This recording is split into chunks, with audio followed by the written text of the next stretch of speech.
Okay, I'm starting a little bit earlier today because this game takes too long, I think. But I saw the what is it? I saw the walkthrough, and I guess each series contains like 4 or 5 different episodes. So, yeah. I'm gonna play until like episode 5. I'm gonna finish episode 5. I'm on like the last end of 3 now, so yeah, that's what I'm gonna do. Okay, let's get started. I'm gonna tweet this out on Twitter. Streaming right now. Starting a bit earlier. Okay. Okay, so I think I'm gonna change the thumbnail and the titles too for these streams. Okay, let's go.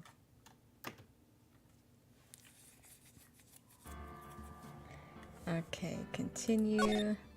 Episode 3, Turnabout Samurai. Load the selected save data, yes. Okay, October 19th, 3:27 p.m. Red and Cold Law Offices. That was a close one, huh, Mia? Really? Too bad. I'm sorry I missed it. Maya? So what happened? Well, I think I've got a pretty good idea who did it. Now all I need is a motive and proof. Wow, good going, Nick. Under the initial trial system, tomorrow is the last day we have. Initial trial? What's that? That's the new court system they introduced 2 or 3 years ago. They had so many cases in the system they decided to speed the whole process up. So under that system, trials have to end in 3 days? Yeah, pretty much. Well, we've no time to waste. Okay, so I need to pull up the thing. Okay. Okay, here we go. Okay, so we are on the 3rd day. Okay, I think it's this one. Yeah, okay. Okay, so we're gonna move to the detention center. October 19th, detention center visitors room. Mr. Wright, you did very well again today, thank you. Oh, thanks. Could you not look like you're about to burst into tears? Wow, Nick, you must have really wowed them in there. And could you wipe that grin off your face? Hey, WP, only 1 day left. Let's make it count. Yes. Though there's not really anything I can do to help. Ha ha ha, I'm not really sure what I can do either. Please, this is no laughing matter. Okay, we're gonna talk to Will. Producer Vasquez. Could you tell me more about Miss Vasquez? Oh, the producer? She's well respected in the industry. They say she's a genius. A genius?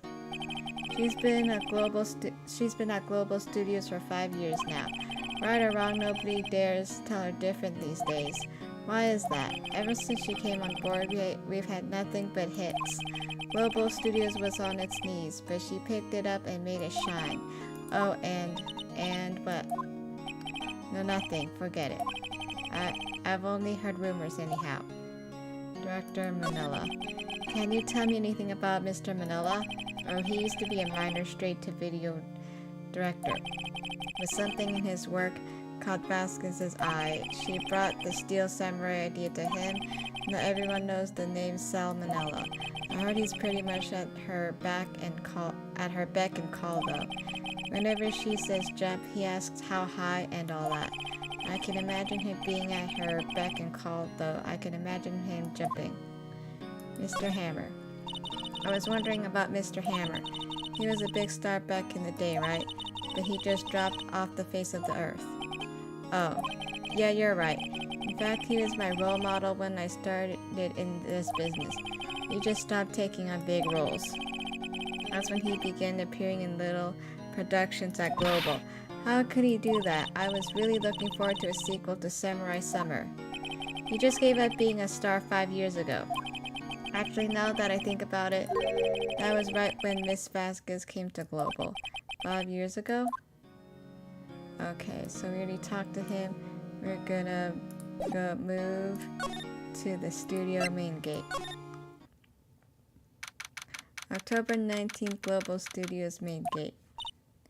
Okay, let me check the chat. No one's chatting. Okay. The old windbag sure is quiet today. You know this place is really peaceful like this. Nick, I think her guard's down. Yeah? I bet we could even eat those donuts in the guard station if we wanted.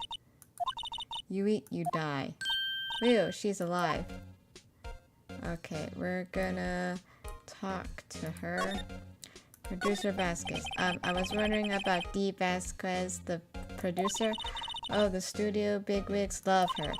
So she always gets her way. She seems bitter. Do you not like the producer? Look, the studio people don't want me talking about her, so sorry. Director Manila. Can I ask you about Sal Manila, the director? Sal, he's soft a pushover. Does whatever Vasquez tells him to. She treats him like dirt, but I think he likes it. Huh? Why would anyone like being treated like dirt? That doesn't make any sense, does it, Nick? No, it doesn't, Maya. Okay, Mr. Hammer. About Mr. Hammer. I heard about what you said today, cheeky whippersnapper. Poor old Hammer, you dragged his star down from the sky and stomp on it. Calling him a criminal, a thief. I won't forget this. Oh, she's really pissed this time. You listen to me, whippersnapper. My poor old Hammer would never do such a thing. Why would he steal Powers' costume so he could sneak by me? He would never stoop so low. It's impossible. Okay, so we're gonna move to the employee area. Move employee area. October 19th, Global Studios employee area. I guess they're not filming today either. I did want to see them filming just one time. This trial will be over and done by tomorrow. You can come see them film later. I guess. This is where you found the bottle of sleeping pills, right? Uh-huh. I wonder if there's any other clues lying around. Yeah. No touching. Eek. Oh, sorry, pal. Didn't mean to frighten you. Didn't mean I almost had a heart attack. I guess I can be a little dramatic at times. I suppose it's the actor in me. Dramatic indeed. Ahem. Anyway, I'm here to examine the plate on that table. Wait, are you looking for sleeping pills? Yeah, pal. Traces thereof. Okay, so we're gonna talk. The plate. So you're looking for traces of the sleeping pills, how? For a thorough examination, I gotta take the plate back to the precinct. But I have the capabilities to make a cursory examination right here. Our science guy gave me some testing solution. This reacts to the sleeping pill. See? If there are traces, it'll change color. Wow, neat. Well, Detective Gumshoe, what are you waiting for? No, everything in due time, pal. Well, the testing solution on the plate changed color, alright. So the food on the plate had been laced with sleeping pills. Looks like it. Steak plate. Found in the empty employee area. On it are traces of sleeping pills and a large bone. Okay, the investigation. How goes your investigation? To tell you the truth, it's a real mess, pal. Some people think we should pursue the case we already have against Powers. Some people think we should switch suspects. What did you think, Detective Gumshoe? Well, pal, I hate to admit it, but I'm not sure I buy the case against Mr. Powers anymore. I feel kind of bad for Mr. Edgeworth, though. Prosecutor Edgeworth. How is Edgeworth doing anyway? Mr. Edgeworth is out of control. He was in the waiting room and he crushed this paper cup with hot coffee in it. Whoa, talk about burns, pal. Wow, the fury of Edgeworth. Yeah, crushing paper cups. Bottles? Say, whatever happened with that empty bottle? Oh, the bottle of sleeping pills? Well, I got some good news for you about that. They found the victim Jack Hammer's prints on the bottle. So that means, yep, it sounds like the one who put Powers to sleep was none other than the victim. So I was right. Sleeping couple, phone on table. Okay. Okay, so we're gonna move to the dressing room.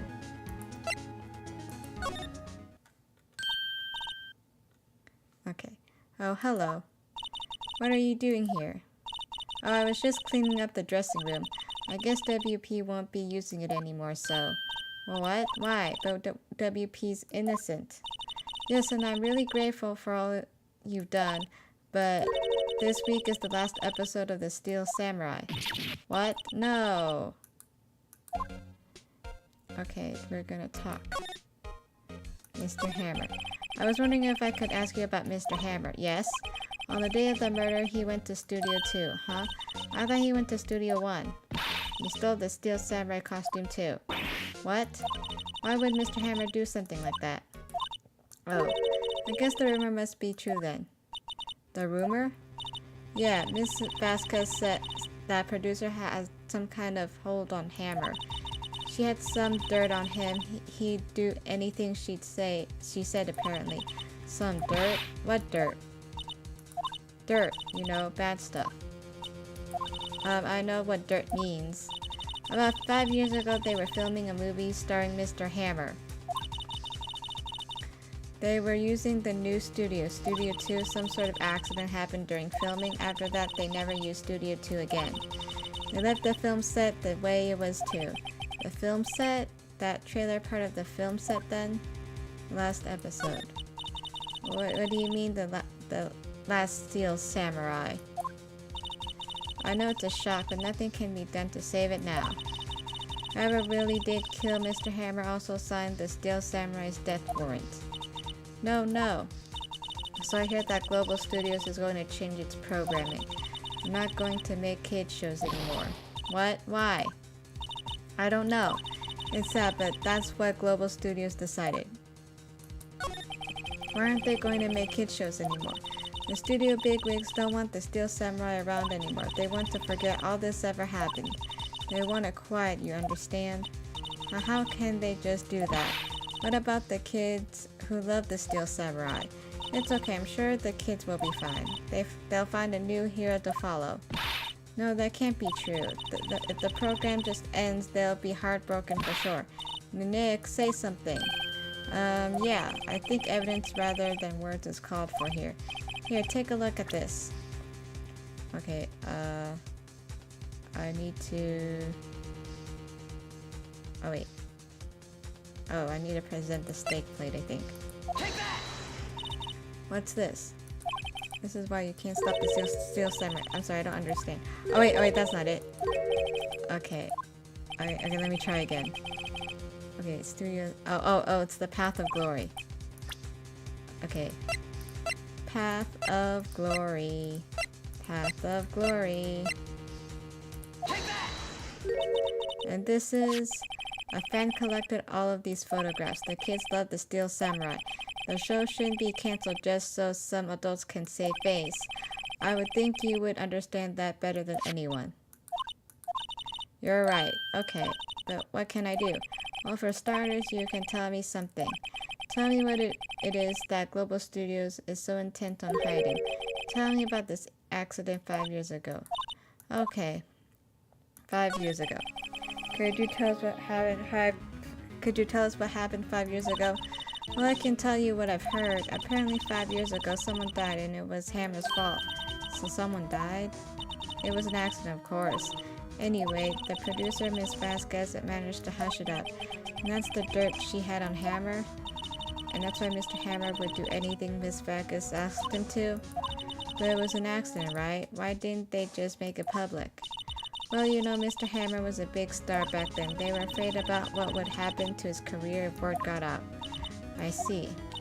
You know who knows more about this? Miss Oldback. She was here at the studios back then, you know. Thanks. We'll try asking her. If she'll talk. Okay, so we're gonna move to the studio main gates.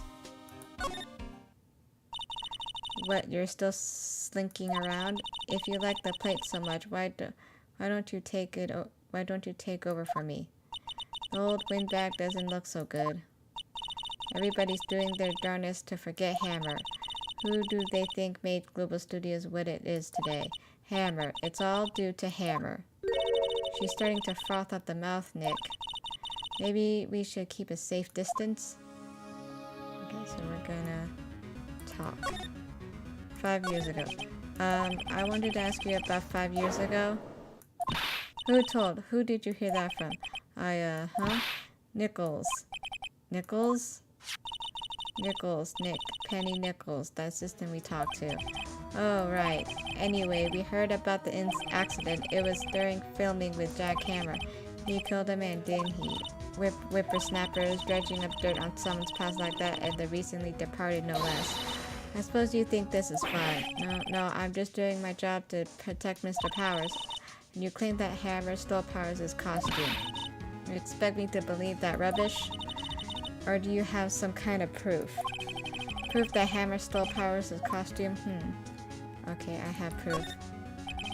I'm sorry, Miss Oldback, but I do have proof. I can provide that Hammer stole Mr. Powers' costume.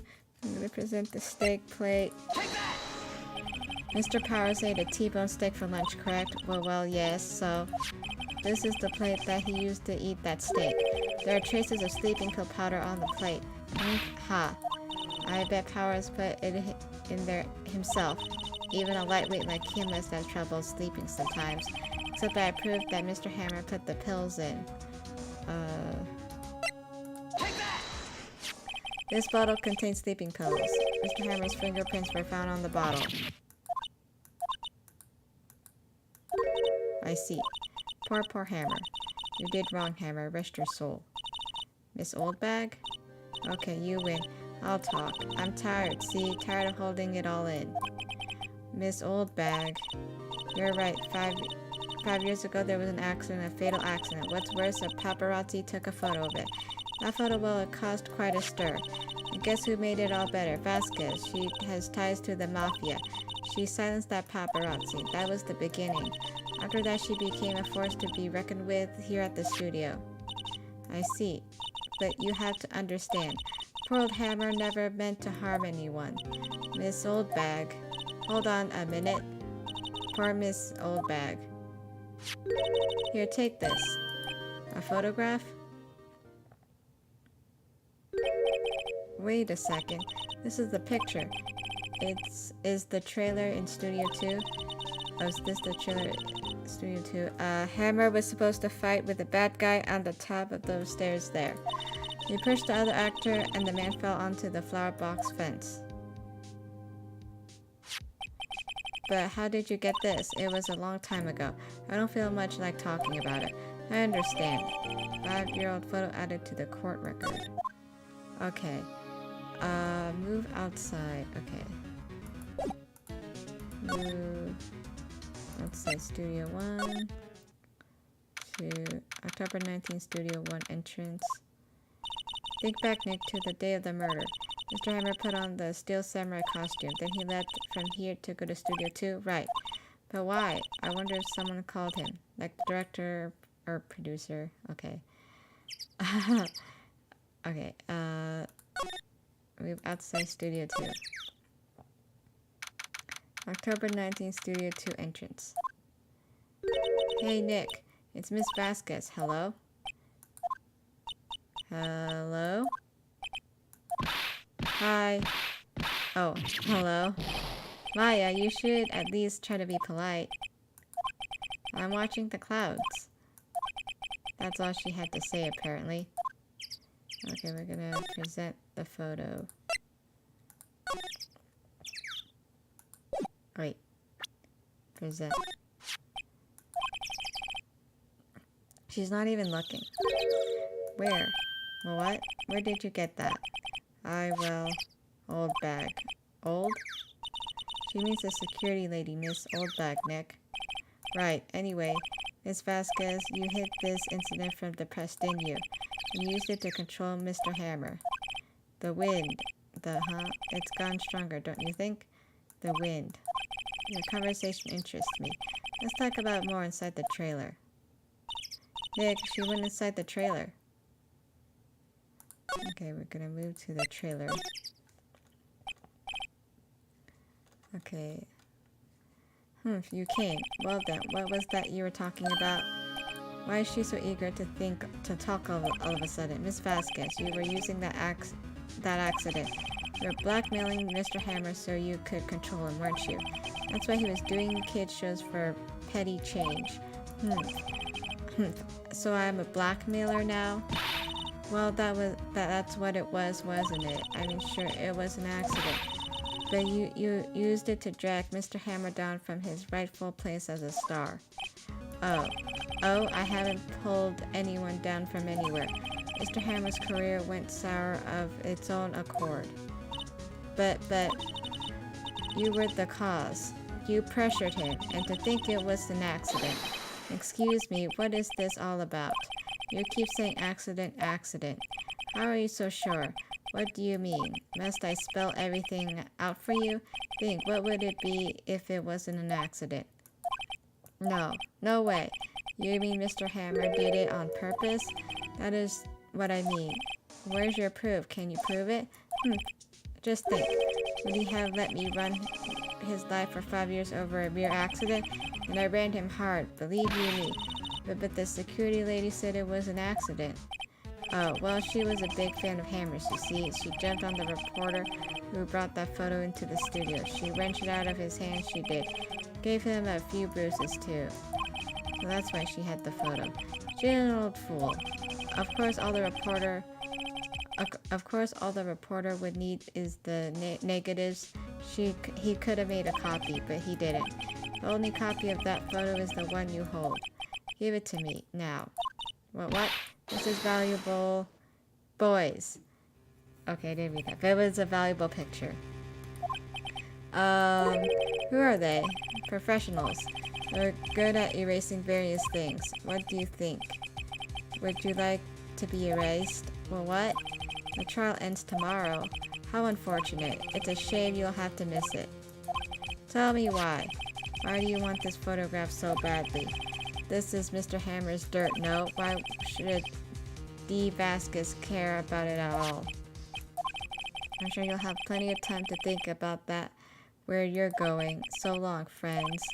Boys, erase away. No. Hold it right there.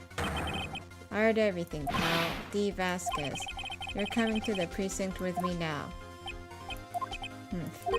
Not bad. Very well. It appears this contest will be decided tomorrow then in court. I'll be looking forward to it.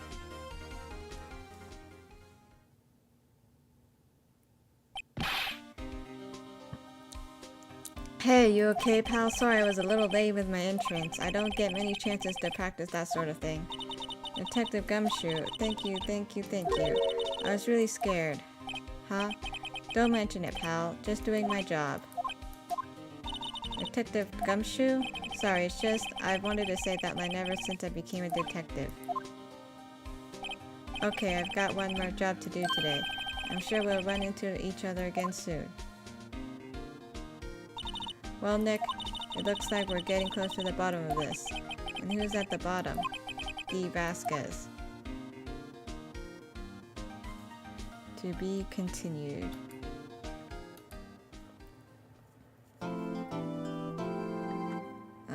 No.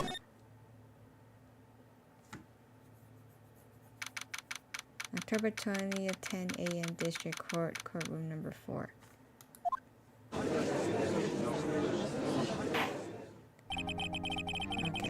Court is now in session for the trial of Mr. Will Powers. The prosecution is ready, Your Honor. The defense is ready, Your Honor. Today will be the final day of this trial. I hope both the prosecution and the defense will be able to present decisive evidence. Very well, Mr. Edgeworth. Your opening statement. In yesterday's session, the defense presented us with a new theory for this case.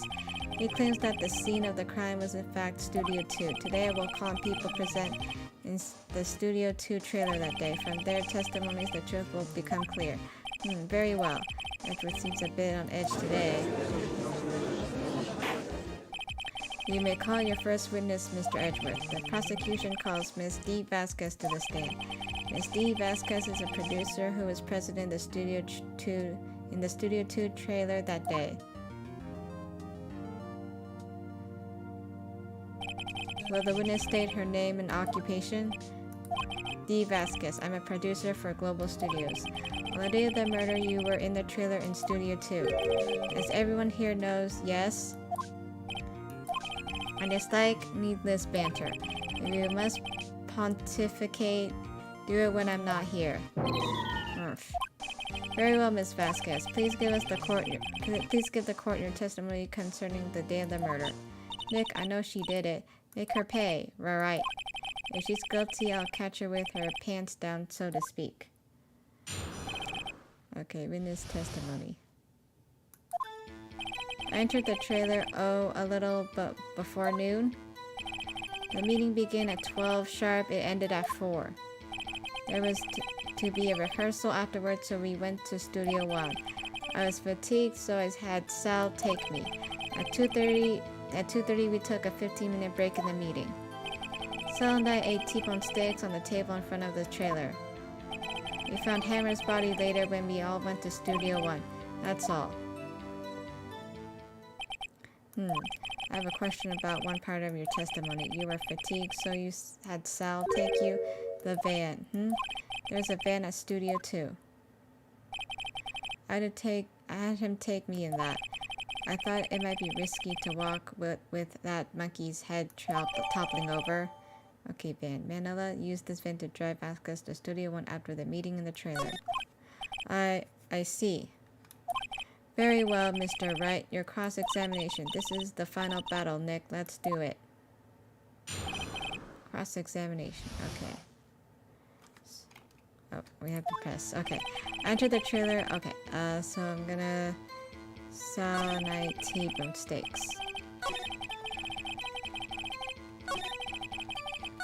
Okay. Okay, so I'm gonna present the steaks.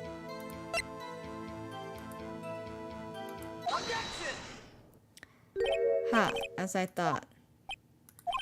You claim you ate T-bone steak, but I say you did not. What's this now, Mr. Wright?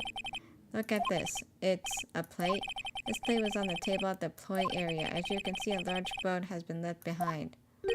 Mr. Wright, need I remind you that it was a T-bone steak? Exactly my point.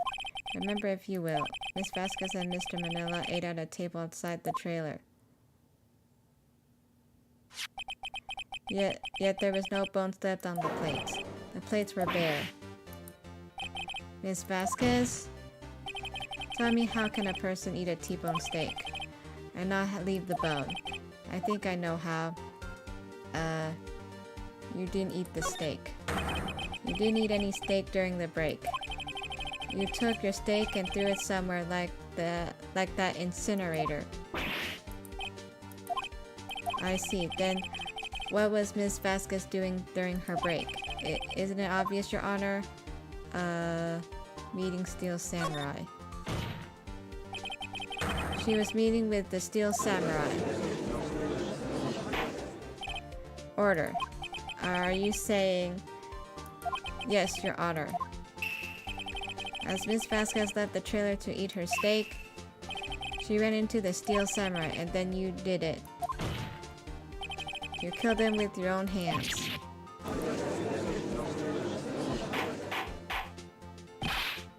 Mr. Wright, isn't that a little presumptuous? What kind of stunt are you trying to pull, Wright? Let him claim what he wants. You say I did it? Yes. Fascinating. And here I was worrying that today would be as boring as all the rest. Very well. Let us have a battle of wits, you and I. Any day, Vasquez. Good luck, Nick. Let's see. What was that murder weapon again? Oh yes, the samurai spear. Yes. I am, as you can see, a woman of petite stature. How could I possibly use that heavy spear as a weapon?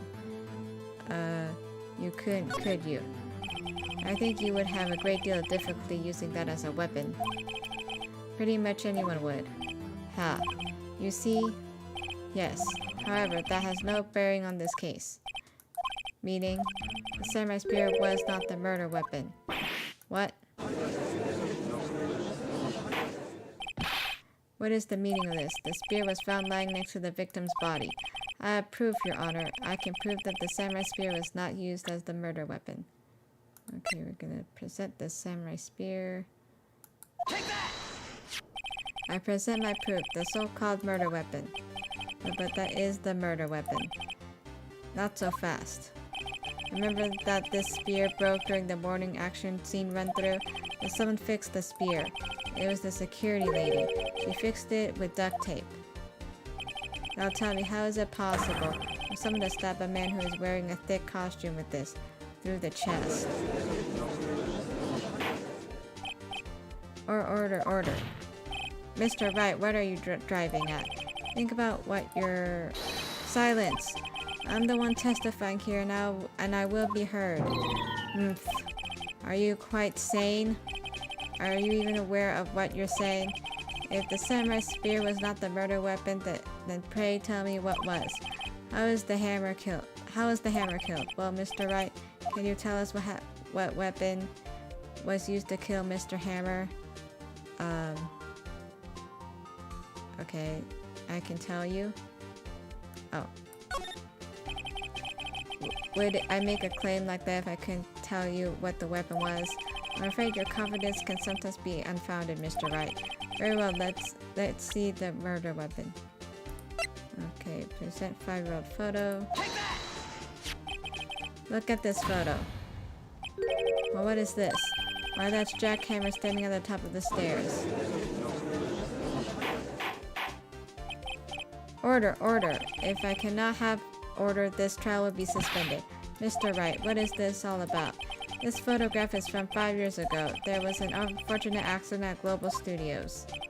This is a photo of that very accident. Not a word of this was leaked to the outside. It was on a closed-kept secret at the studios. What does this have to do with the current case? Mr. Edgeworth, you still can't see it? See the fallen man in this photo? See how the fence post pierced him through the chest? What? Are you saying? Yes. What happened 5 years ago?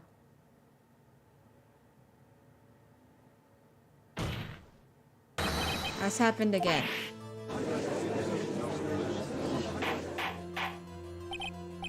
Mr. Wright, continue. It's 2:30 p.m. on that day of the murder. Miss Steve Vasquez meets Jack Hammer outside the Studio 2 trailer.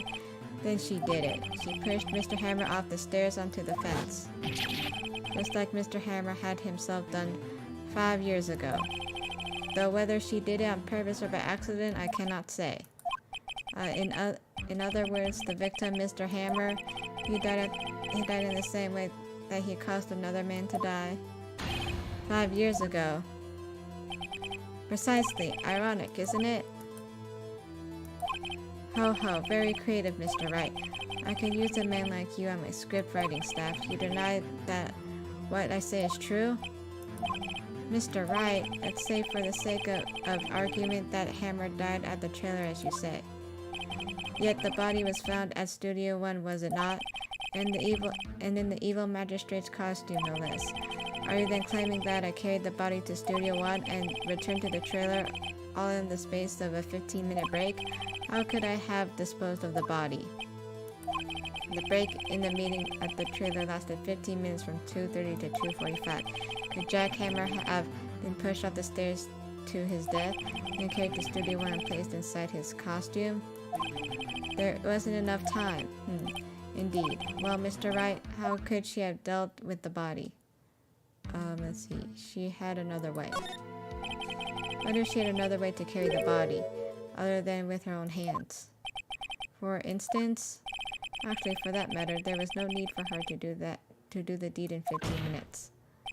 And there was a way for you to carry that body. Interesting. Let's hear it then. Mr. Wright, please show us how she carried the body.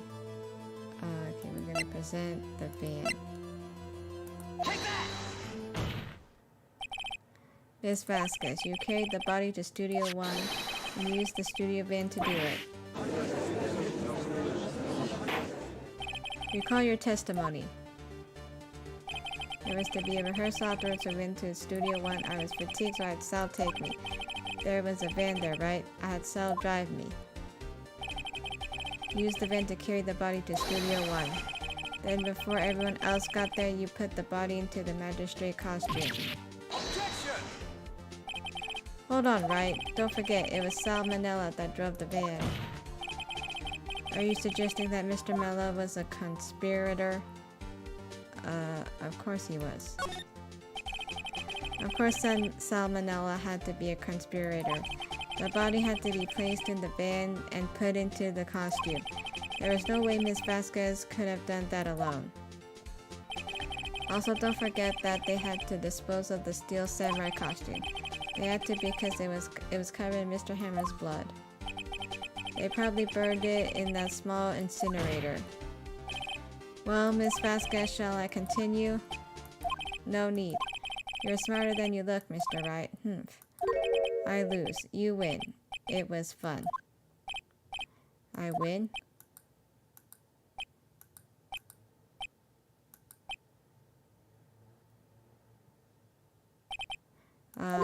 So, what happens next? Don't question me. Don't you have anything to say? What would you like me to say? Huh? I lost, something like that? I just said that. Wait, so you mean Dee Vasquez, so it was you? You killed Jack Hammer?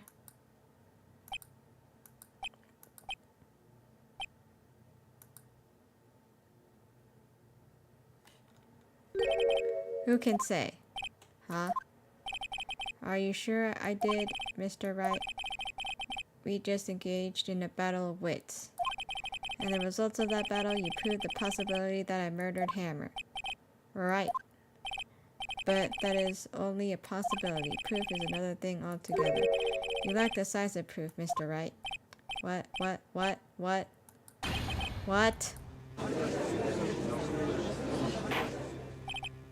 Order. Mr. Edgeworth, your thoughts? Of course, it's as the witness says. Certainly it does seem very likely she did it, but, there's no proof. Edgeworth isn't sure. Well, I came here as a witness today. If you have no more questions, I'll be leaving. Or, what do I do now? Testify again, Vasquez. I'd like you to testify again. Testify again? Know when to give up, Mr. Wright. Think about it. Even if I were to testify again, what's the point? I can only say what I said before. The truth, Mr. Wright. I already said all there is to say. What would happen if I said it again? You'd ask the same questions, get the same answers. A waste of time. Damn. To come so far only to fail. As it seems there are no further questions, I would like to end the cross-examination of the witness, Ms. Vasquez. Yes, Mr. Edgeworth. I was hoping to come up with a question while I was objecting, Your Honor. I didn't. I see. Very well. Your Honor, I request that the witness testify again. You're the prosecutor, you are not. Why are you badgering me? I'm your witness. I just wanted to hear your testimony again. Does this make any sense to you, Your Honor? I don't see that we have anything to gain by repeating the last several minutes. Mr. Edgeworth, I too see little point in making Ms. Vasquez repeat herself. What exactly did you want her to testify about? Well, yes, indeed. Verily I say, ergo. I want to hear about what happened after they found the body. Where they found the body? Very well. The witness will testify to the court concerning this matter. Nick, why did Edgeworth? Who knows? Probably realized she did it too. But wasn't he the one that said he always gets a guilty verdict? After all that, Edgeworth... Okay. They're fighting the body. I was with Sal and Oldback, the security lady, when we found the body. The system was there too, only Paris was absent. I immediately called the police, then Paris showed up. The security lady, Oldback, was quite agitated, pointing at Paris, saying he did it. I asked to be left out of the proceedings. I went back to the trailer to get my script and direction notes. Then I went home. I see no issues raised by this testimony. Mr. Wright, your cross-examination? Okay, Nick, we're real close. She may be acting tough now, but if you put her on the spot, she's sure to falter. Find the key you need and twist the truth out of her, Nick. Right. Cross-examination after finding the body.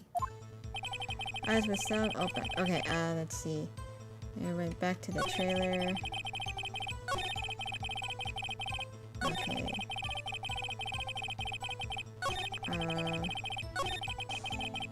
Okay, press. Hold it! The script and your direction notes? Yes, they're quite valuable. It wouldn't do to have them stolen. No, I guess not.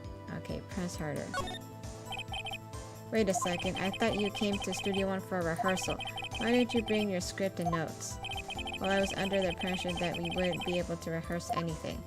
Why? There was a murder after all. Who could think of rehearsing after that? Oh yeah, I guess. Very well, Miss Vasquez. Please continue. Your Honor, I have an objection to the witness's last statement. Huh? Think. Miss Vasquez says she didn't bring the script because there wouldn't be a rehearsal. Don't you see what that means? So, she would have had to know about the murder before going to Studio One. Order, order, Mr. Edgeworth. What you have just said is a reasonable observation. However, I find it hard to understand why the prosecution would make such a move. Or are you thinking of a career change to defense? I appreciate the concern, Your Honor. I will stand by my statement, however, regardless of how the court sees my role here. Oh, okay. Now, Ms. Vasquez, do you have an explanation? I can't believe Edgeworth is helping me. So the prosecution is in cahoots with the defense? What kind of court is this? No matter. I think you misunderstood me. I had a perfectly good reason to believe there would be no rehearsal. Very well, the witness will change her testimony to reflect the reason. Okay, present power. Okay, I knew Hammer was injured, so I have to present the powers photo. Oh, right here, okay. Objection! You knew that Hammer was injured. Don't you think that's a little funny? I mean, it was the Steel Samurai who was injured. It was Will Powers. What? Mr. Wright, explain yourself. Yes, Mr. Hammer, Mr. Hammer is dragging his leg in this photo. And that's because he was pretending to be Mr. Powers. You're pretending. One person was injured in the run-through that morning. That person was Mr. Powers, not Mr. Hammer. Now, why did you think it was Mr. Hammer who was injured? I already said it was Sal who told me. That's right, he must have gotten it wrong. I think not. Mr. Manella was at the run-through that morning. He would have known it was Mr. Powers who was injured. He saw it happen. Why would he tell you the wrong person? Miss Vasquez, you saw Hammer limping. Actually, you didn't hear anything from Mr. Manella. You saw Mr. Hammer limping with your own eyes. Yes, but wasn't it Mr. Powers who was injured? Yes, but remember, Mr. Hammer was dragging his leg too. He was pretending to be Mr. Powers. Ah! And when was he doing this? Well, it would have to have been after he put on the Steel Samurai costume and went to Studio 2 where he was murdered. Exactly. Miss Vasquez, you met him, didn't you? You saw the Steel Samurai limping. And Mr. Hammer was in that Steel Samurai suit. That's why you were confused. That's why you thought it was Mr. Hammer who had been injured that morning. Order, order. I will have order. Witness. Can you refute this claim? Yeah, let's see you sneak out of this one, Vasquez. Very well. I have a question for you. Urk, why are the real killers always so persistent? Why in the world would I want Mr. Hammer dead? Yes, he'd fallen on hard times, but he was a star. I had nothing to gain from his death. Nothing. Yes, you would need a motive. Why would she have killed the victim? Is there a reason? It is unclear to this court. Does the defense have anything to say on the matter? In other words, can you prove that she had a motive? Of course I can prove it. Okay, I have proof and I'll show it to you. I present the court evidence to Miss Vasquez's motive in the murder. Okay, need to present 5-year-old photo. Take that! This is my proof. This is the photo from before. This photo reveals the motive in this murder. I'm right, aren't I, Miss Vasquez? 5 years ago, Mr. Hammer was at the height of his fame. With Dee Vasquez's help, a terrible accident was swept under the carpet. Ladies and gentlemen, the case currently up for trial. It began on that day 5 years ago. Ironically enough, that accident precipitated Mr. Hammer's fall. His fall from stardom. His guilt weighed him down, no doubt. However, you, Dee Vasquez, used Mr. Hammer. You made him work for you for petty change. Bringing us to the present day and Mr. Hammer's last role as the evil magistrate. Yes, undoubtedly it was a constant source of shame for the ex-star. One moment, Mr. Wright. We are talking about motives here, yet you have only talked about Mr. Hammer. It almost seems as if it was Mr. Hammer who had killed Dee Vasquez, not the other way around. What motive would Miss Vasquez have? Yes, that's right. According to what you say, I would have no reason to kill Hammer. He was a good source of income for me. And I never get rid of useful men. It's a policy of mine. Mr. Wright, please explain Miss Vasquez's motive for murder. Oh. She had no motive. Okay. She had no motive. She had no motive, Your Honor. What's that now? It was Mr. Hammer, who was out for blood. All Miss Vasquez did was push him off the stairs in self-defense. What's that now? It's simple. Mr. Hammer was intending to kill Miss Vasquez. What? What? Your Honor. Jack Hammer drugged Mr. Powers with sleeping pills. Jack Hammer snuck into the dressing room and stole the steel samurai costume. Jack Hammer wore the costume to fool the security lady into thinking he was Powers. Then Jack Hammer made his way to the trailer.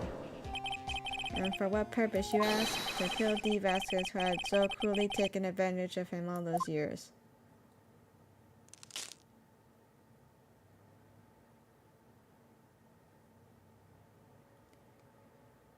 So you did do it, didn't you?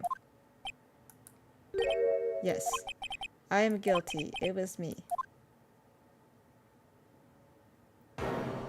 Someone call an ambulance. There's blood everywhere. We're too late. Ah, Miss Vasquez. What? What happened here? Manuel fell from the trailer stairs. Oh. Miss Vasquez, please try to remain calm. No. How could this? It was an accident. Mr. Hammer was doing an action scene and... No, Manuel. Don't touch him, Miss Vasquez. No. Please don't die. Please.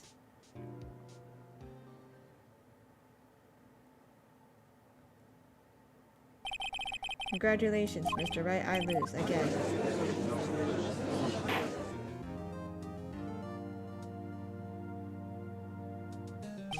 Mr. Edgeworth, where's Dee Vasquez in the waiting lobby? Your Honor, as calm, as collected as ever. I see. Mr. Wright? Yes, Your Honor. It appears you have brought about yet another miracle. I thank you, Your Honor. I think not, Your Honor. Will Powers was innocent. That he should be found, so it is only natural, not a miracle. Yes, you're right. Very well. This court finds the defendant, Mr. Will Powers, not guilty.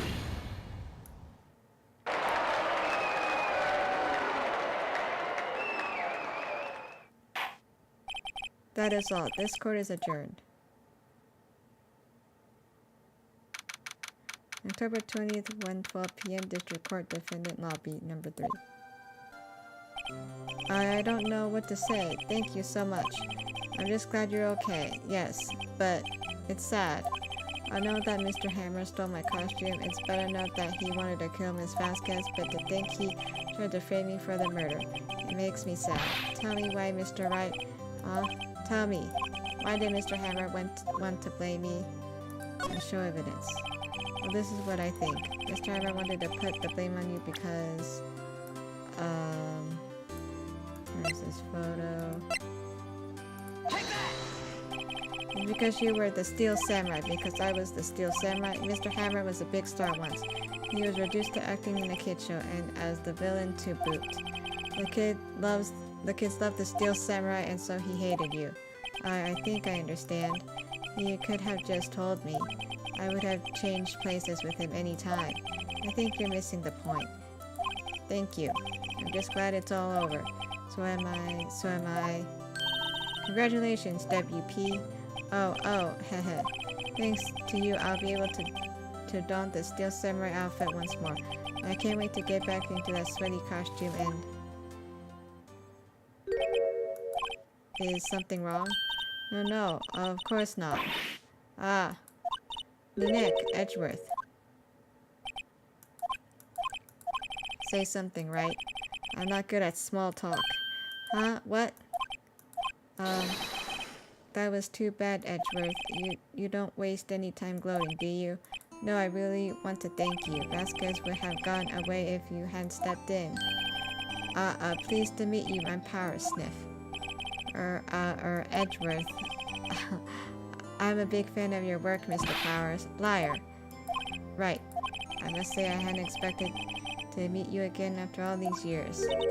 Meet again? However, in retrospect, it would have been better had we not met. Thanks to you, I'm saddled with unnecessary feelings. Unnecessary feelings? Yes. Unease and uncertainty. Aren't those kind of necessary? They only serve to get in my way. You listen to me, Phoenix, right? Don't ever show your face in front of me again. That's what I came here to tell you. Mr. Wright, was that guy your friend? What friends? As if. They're rivals, right, Nick? For now we are, I guess. Huh? Why do I get the feeling I'm missing something? Come on, Nick, tell me, what's the deal with you and Edgeworth? And so the curtain closed on another trial. I caused quite a stir by revealing the accident from 5 years ago. It was the talk of the town. Thankfully, Global Studios rethought its programming change. They went back to making kid shows again. Pink Princess. Nick! This is it. The new show starts today. You're going to watch it with me, right? I'll admit I was kind of surprised. I didn't think they'd seriously go through with it.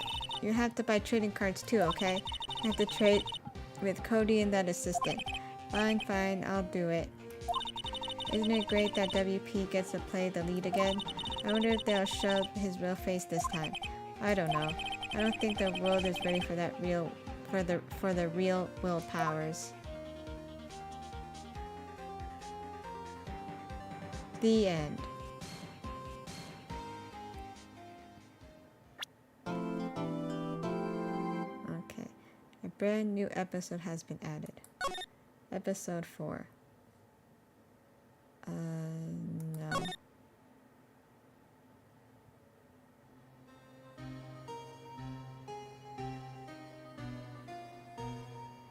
It's been what, 15 years? About that, yes. 15 years is a long time to wait. You can't imagine how much I've suffered. You've suffered? But now, the perfect opportunity has presented itself. At last. I shall have my revenge. What? Merry Christmas. Oof.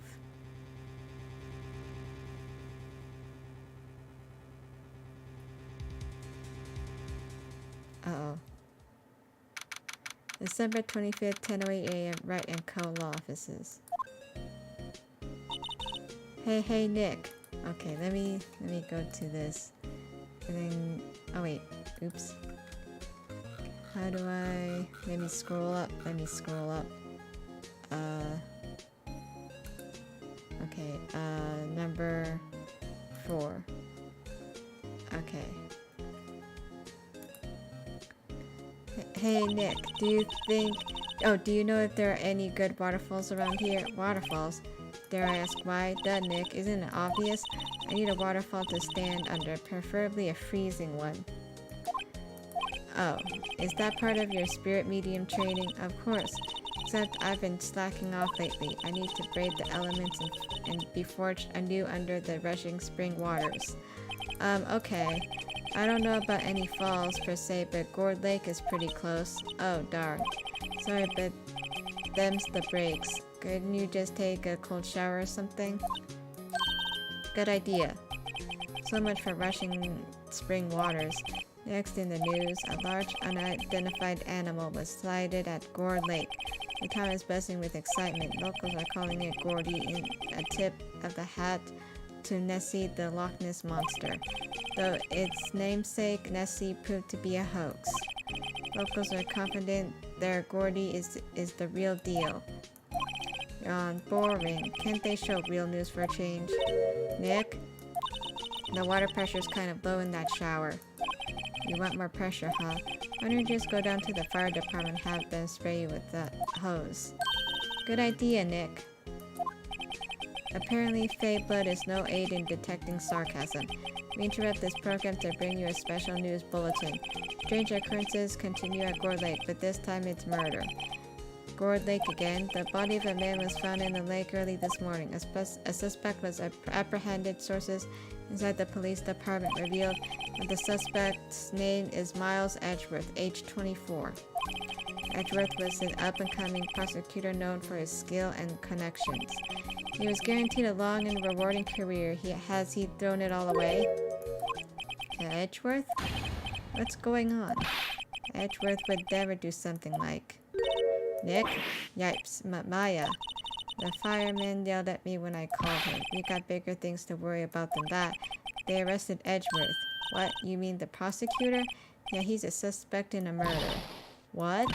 When? Where? Whom? Why? How? I don't know. Let's go find out, Nick.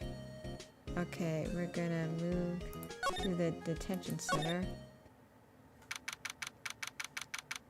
December 25th, detention center visitors room.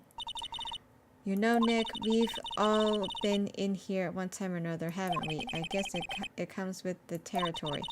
I'm not sure it's something we should mention to too many people. Ah. Or ah. Hey, Edgeworth, come back. What are you doing here? Nick, I don't think he's in a very good mood. Well, he's in detention. Were you in a good mood when you were here? So you come to laugh at my fallen attorney? So you come to laugh at the fallen attorney, then laugh. Laugh. Well, why aren't you laughing? Nick, should we be laughing? Nah, it's a trick. Laugh and he'll get mad or burst into tears. Edgeworth, we don't have so much free time we can spend it coming down here to laugh at you. Yes, you do. Actually, he's right. I hoped you wouldn't come. I didn't want you to see me. Not like this. I didn't want you to see you like this either, believe me. Okay, so we're gonna talk to Edgeworth. What happened? Edgeworth, tell me what happened. Why should I? What are you going to do about it? Duh, we're gonna help you, that's what. Help me? You? Don't be ridiculous, sorry. You're a novice. You've only been in 3 trials. Hey. Sure, you got lucky and won all 3, but your luck's bound to run out someday. You need real skill, right? Experience. Nick, he's insulting you, Nick. Why am I always the one who has to get angry? Gourd Lake. The murder took place at Gourd Lake, correct? Yes. Late last night. The lake is a long way away from your offices and the courthouse. Why were you down there? I see no need to tell you. And Mr. Edgeworth, you did really... Gordy. Huh? I went to see Gordy. Gordy? What's that? I'll tell you later. Why won't Edgeworth talk to us? Okay, move to Gourd Lake entrance. 725th Gourd Lake Park entrance. Oh wait, this is where it happened. Wait. This is where it happened. Yeah, Gourd Lake is in the middle of this park. I can see some police walking around in there. Questioning people, probably. Hey, isn't that Detective Gumshoe over there? Well, pal, there's enough of us here. Anyone found anything? Sorry, sir. Nothing. Idiot. The trial's tomorrow. You need clues on the double. But, sir, there weren't any clues. That's why we arrested the attorney, Mr. Edgeworth. It's clear, sir. He's the one who... Shut up. Just you try saying that again. I'll make you sorry if you do. So just get out of my face, pal. Yes, sir. Detective Gumshoe's kind of scary today. Recruits. Path. Ah. Eek. Hey, you're that hairy guy, Hairy Butts. Right, Phoenix, right. Will he ever learn my name? And just what are you doing here, pal? Investigating, huh? Well, yes, I suppose. Well, I'm here to help. Ask me anything you want. Bring it. It seems different than usual. I wonder what's up. Mr. Edgeworth hasn't actually asked us to defend him yet. Huh? Oh, you don't say. Okay, wait. Am I missing something over here? Okay, no.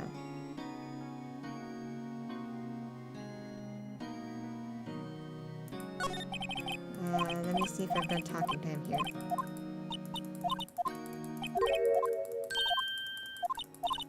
Okay, I'm gonna skip through this. Okay, no, okay. Yeah, I think I'm missing something, but it won't show up. Okay, what happened? Detective Gumshoe, do you know what happened here? Huh? You don't know, pal? No. Wow, okay, Mr. Head in the fluffy pink clouds lawyer. Head in the, huh? Never mind, I'll tell you. It happened last night about 15 minutes after midnight. There was a boat out on Gourd Lake. In that boat were 2 men. One of those men shot the other with a pistol. And the shooter was Mr. Edgeworth. A cop who arrived on the scene arrested him. How did they get there so fast? Well, there was a witness. When the report came in, we raced to the lake. A witness? Edgeworth. You don't think Mr. Edgeworth is a murderer, do you? Absolutely not. It's impossible. I don't care if there's a witness either. I don't believe a lick of it. Alright, who cares about the witness says? I care. You really believe in him, don't you, detective? Of course I do, but the police are pretty sure he's the killer. Nobody's even taking this investigation that seriously. Oh no. After all the help Mr. Edgeworth has been to us, hard to imagine that no one's standing up to take his side. Well, at least you are, detective. At least you are. Defense request. Do you know who will be Mr. Edgeworth's defense attorney in tomorrow's trial? He hasn't got one yet. What? The trial is tomorrow, isn't it? Well, I don't know the whole story, but apparently no one he's been talking to will take his case. Well, why not? Mr. Edgeworth won't tell me. When you guys showed up, I figured he asked you to defend him. Unfortunately not. Well, pal, then you got a job to do. How about Mr. Edgeworth? Prove that badge you wear isn't just some fancy piece of metal. Prove it to me, pal. Show me you're an attorney. The witness. Who is the witness? Sorry, pal, that's confidential. Anyway, the witness saw everything apparently. I'm sure they'll turn up at the trial tomorrow. Was there only that one witness? Yep, it was pretty cold out on the lake last night, and it was Christmas Eve after all. Still, we're being thorough. You never know when you're going to turn up another witness. That's why we're here today, checking things out. So far, we're coming up empty. Oh, it's Christmas today. I'd forgotten. What are you getting for me Christmas, Nick? Talk to Santa. Okay.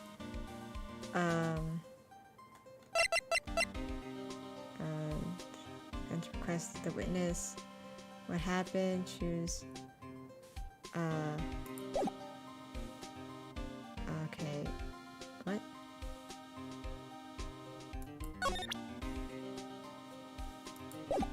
Okay, so...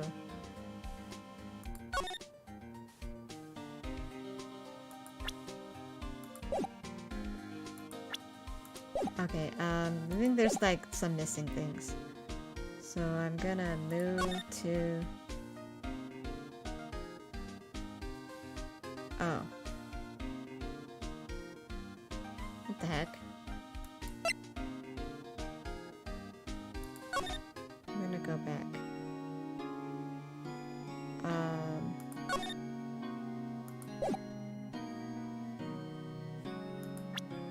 Okay. I'm like missing some options. Oh. I didn't present this. Your attorney's badge? Edgeworth, let me defend you. Ha ha ha. Good one, right? But I'm not that hard up, not yet. Well, what do you mean by that? Me? Trust a wet behind the ears lawyer with only 3 trials under his belt. Never. Well, what? My case is near hopeless, right? Every defense attorney I talked to has turned me down. What? Simply put, they were afraid they'd lose. It occurred to me that it might be my fault that they lacked confidence. After all, I did get every single one of their clients declared guilty. I don't believe it. Regardless, I don't want you involved in this. You in particular, I can't not ask you to do this. Okay. Oh, did you do it? Okay. Edgeworth, this is really hard for me to ask. But you didn't do it right? Think what you will. I have only one request, huh? Stay out of this case. Why? But Nick is trying to help you. I know that, but I don't want your help, okay? Why not? Look, just go away and leave me alone. Nick, Mr. Edgeworth did it, didn't he? Maya, let's go investigate elsewhere. But Nick... Okay, yeah. I was missing stuff. Defense request. Is it true no one will take Mr. Edgeworth's case? Yeah, he's a bit of a celebrity. If you defend him and lost your reputation, be sure to suffer. What's more, the case against him is, well, it's pretty solid. I suppose it would be if they have a witness. Hey, pal. Don't tell me you're going to turn your back on him too. Remember the Steel Samurai case? Mr. Edgeworth helped you get your client declared innocent. I know. I went to Edgeworth. I tried. He really doesn't want us to represent him. Especially not us, he said. What? Well, that doesn't make any sense, pal. You should have heard him talking about you after that trial. He kept saying right, over and over. Nick, I'm not sure that's a good sign. Neither am I. Why wouldn't he want your help? I don't get it. Detective Gumshoe, sir. What? Find something? No, sir, not yet. But there was a call from the precinct. They want to hold an investigation briefing. A briefing, right. I'm off. Oh. Sorry, pal. I guess you heard. I gotta go. Any last things you want to ask me before I head back? The autopsy report. Oh, yes. Do you have any information on the victim? Sorry. They haven't worked at the autopsy report yet. I'm still waiting for it myself. Actually, say if you get the time, drop by the precinct. We can talk more there, pal. You're not coming back, detective? Probably not, pal. So what should we do? We have something to talk to you about. Right.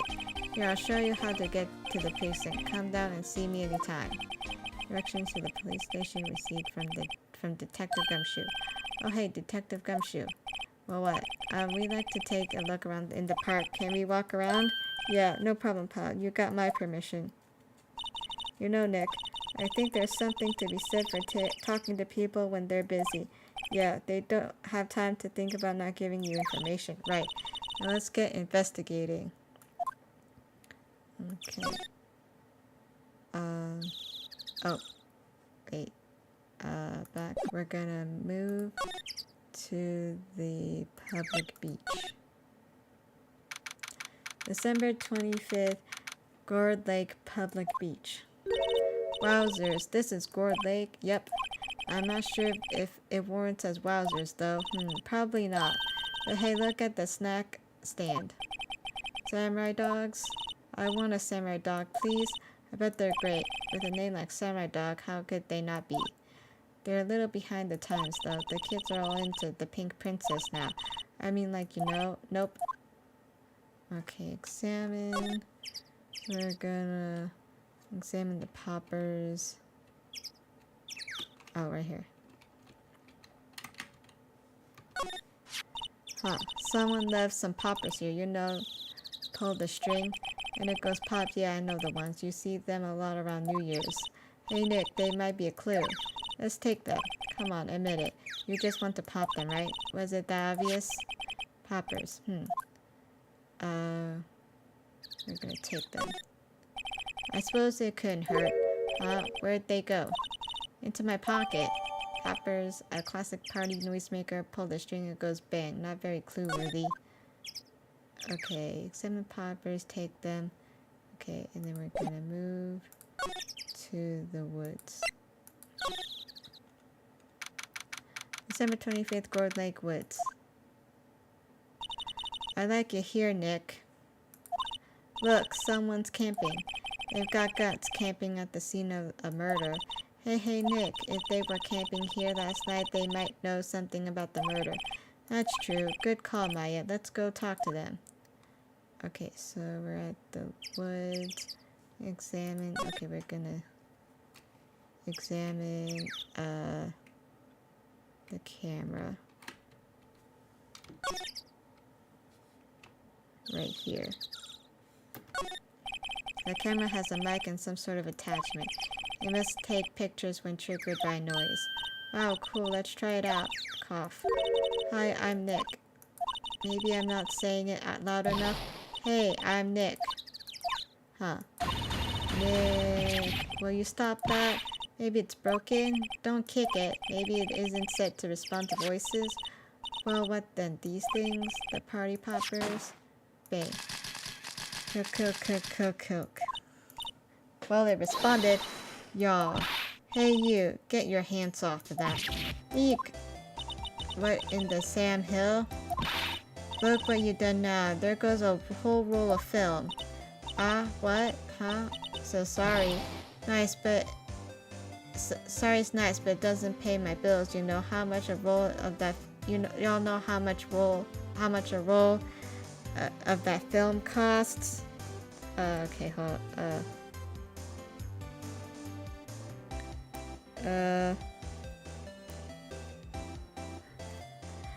Okay, sorry. Sorry's nice, but it don't pay my bills. Y'all know how much a roll that film costs? I'll pay you back. What were y'all thinking set up a party popper in a place like this? Well, what? Don't try to play stupid with me just cause you think I'm some country bumpkin. Oh. Yeah, I know how y'all Yanks think. I say those southern folks talk with that exaggerated drawl. Why, they must be dumb. Well, let me tell you, just because I might be dumb, don't mean we're all aware. We all are. Oh, okay. I didn't see what Mia said, or is it Maya? I don't know. And who are you now? Her chaperone? I think she said Nick. Yeah, no, rather. We're sort of friends. Just figure out what y'all are gonna say and say it for BG's sake. God, I'd rather sit through one of Papa's draws than listen to you stutter all day. Oh boy, I guess we should pay her for the film. Watch it. Yes, ma'am. On second thought, I'll pay later. I'm really sorry. Okay, so... what happened? What? Can't you see I'm changing the film on my camera here? Someone, I'm not naming any names, but someone used up a whole roll. Sorry, that didn't work. I wonder if I have anything to show her that would get her attention. Your name. What? Can't you see I'm changing the film on the camera here? Someone, I'm...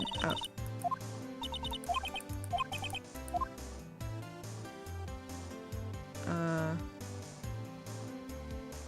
Okay, so that didn't work. What happened?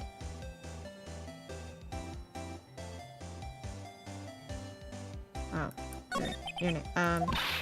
What? Can't you see I'm changing the film on the camera here? Someone, I'm not naming names, but someone used up a whole roll. Sorry, that didn't work. I wonder if I have anything to show her that would get her attention.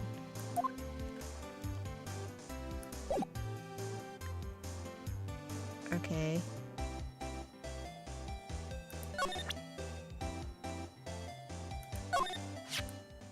This is my badge, huh? Aren't badges supposed to be all shiny and impressive? You a cop or something? I'm a lawyer. What?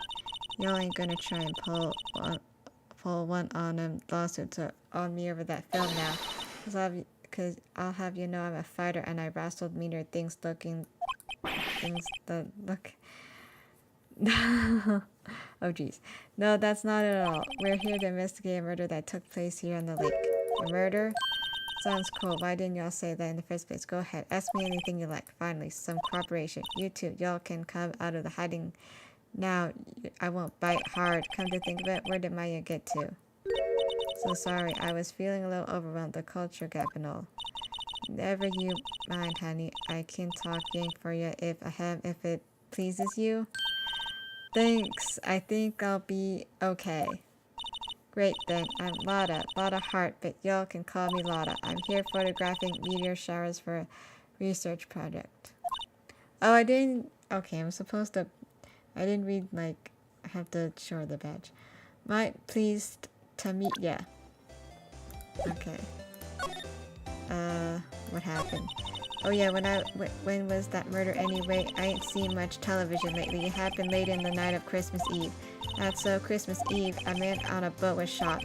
Did you see anything? Well, let me see. A boat, you say? I reckon I might have seen one. Not sure, though. Y'all gotta remember I've been watching this here lake for a good 3 days now. I've seen enough boats to choke a mule. Kinda hard to remember when I see them. Okay, Lotta. So what is it you do, Lotta? Huh, me? Haha, y'all don't really want to know that, do you? Actually, I'm a research student at Country U, right in the heart of the Heartland. Wow, neat. Nick, she's a research student at a university, Country U. Ah, so I hear. So when did you come up here? Let me see. I guess it was about 3 days ago. What are you photographing? Oh, photographing. Sorry. Didn't I tell y'all that already? Meteors. Yep, meteor showers. Falling stars. A camera. That's quite a camera you have there. Y'all better know it. It's German-made, a genuine Solingen. Isn't that where they make knives? So what's that device you have stuck to the camera? Huh? Device? Your camera went off all by itself when I fired my party popper. Oh, that mic triggers the shutter whenever it detects certain sounds. It's programmed to pick up loud noises right now. A programmable camera. Neat. Lotta's camera, set to automatically take a picture when a loud noise is detected, faces the lake. Okay, present Lotta's camera to Lotta.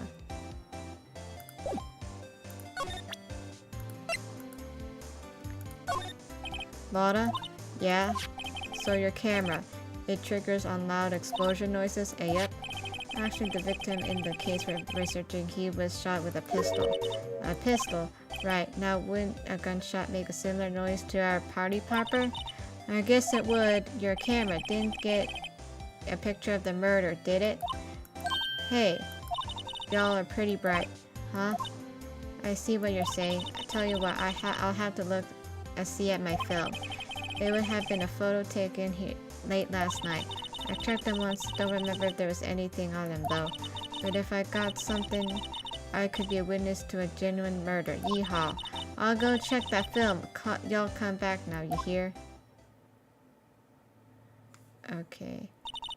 She went inside her SUV. I guess we should come back later. Okay, we're gonna move to the public beach. And then move to the lake entrance. And then move to the criminal affairs department.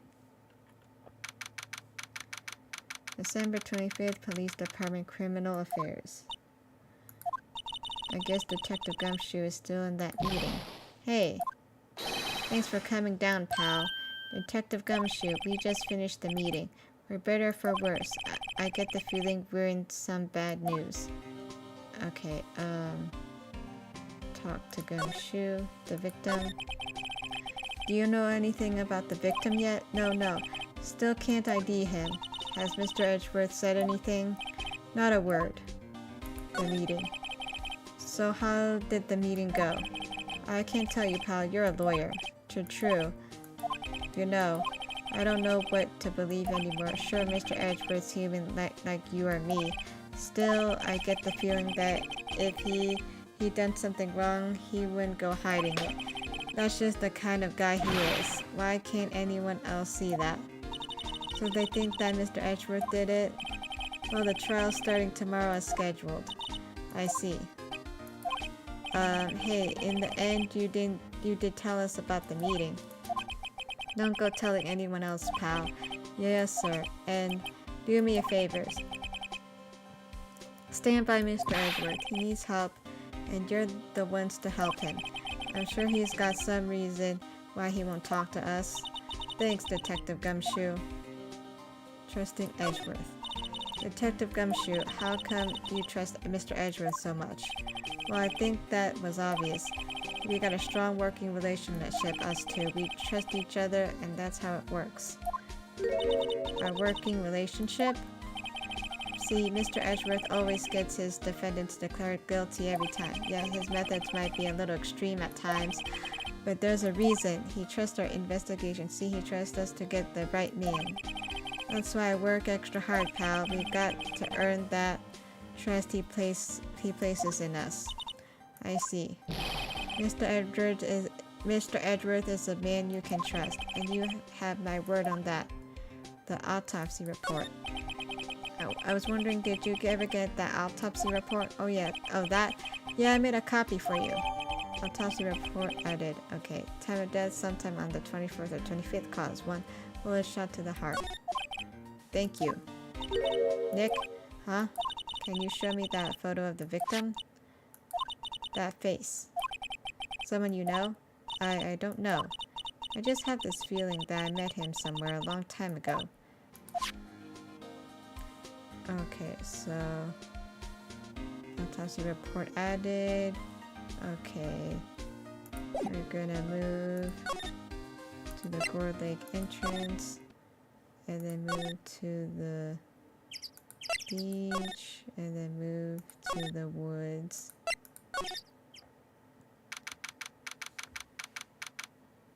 December 25th, Gourd Lake Woods.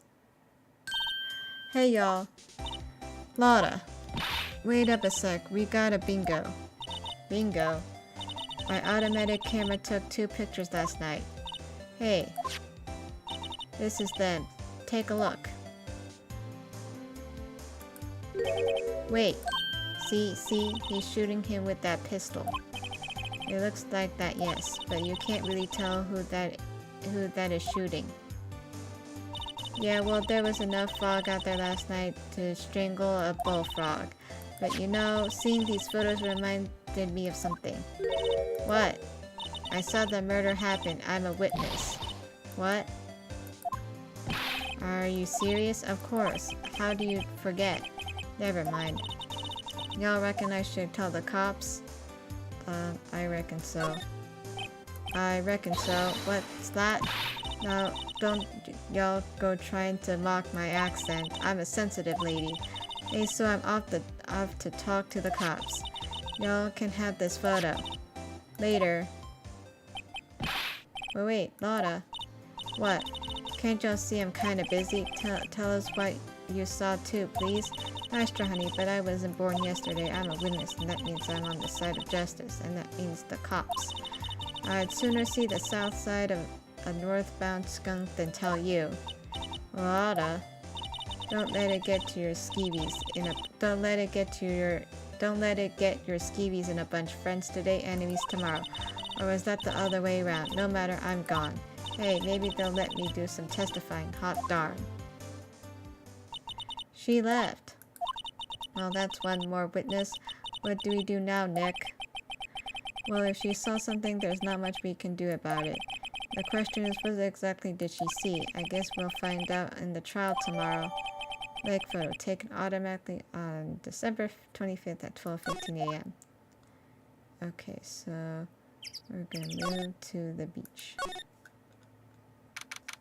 December 25th, Gourd Lake Public Beach. Okay. Looks like the police have given up their interviewing. Hey! Ah. Nick, I think Santa's mad at you. Long time no see, Nick. Nick? You know Santa? Well, Nick and Saint Nick. Hey, I see the connection. Don't be ridiculous. Dude, it's me. Larry? What are you doing here? Isn't it obvious I'm working my day job? I sell samurai dogs. Want one? Gotta get money for dates, you know. My girl, Kiance, deserves the best. Kiance? Not another model, I hope. Oh, Kiance's a fine woman, Nick. It was her idea that I wear this costume. She was all, you go, girlfriend, you know. She bought this costume for me. That's great, Larry. Wow, a Santa costume. She must be really nice. Whoa, cute. Nick, who is she? She's not my what? No, she's not. I'm his partner, Maya Fey. I'm, the little sister. Sister? Wow, Nick must be tough. Working 9 to 5, having to take care of a little sister. No, I'm not Nick's sister. I'm my older sister's little sister. Huh, sounds great. Don't worry, Maya, he's not listening. Okay, so we're gonna talk. What happened? Hey, Larry, there was a murder here last night, and since you work here, have you heard anything? Nick, you're wasting your time. Last night was Christmas Eve. He was with Kian, so obviously he wouldn't have been standing out here in the cold. Oof. I think what you just said caught him off guard, Maya. No, it's just Kian's is not in town right now. She's in Hawaii on a photo shoot.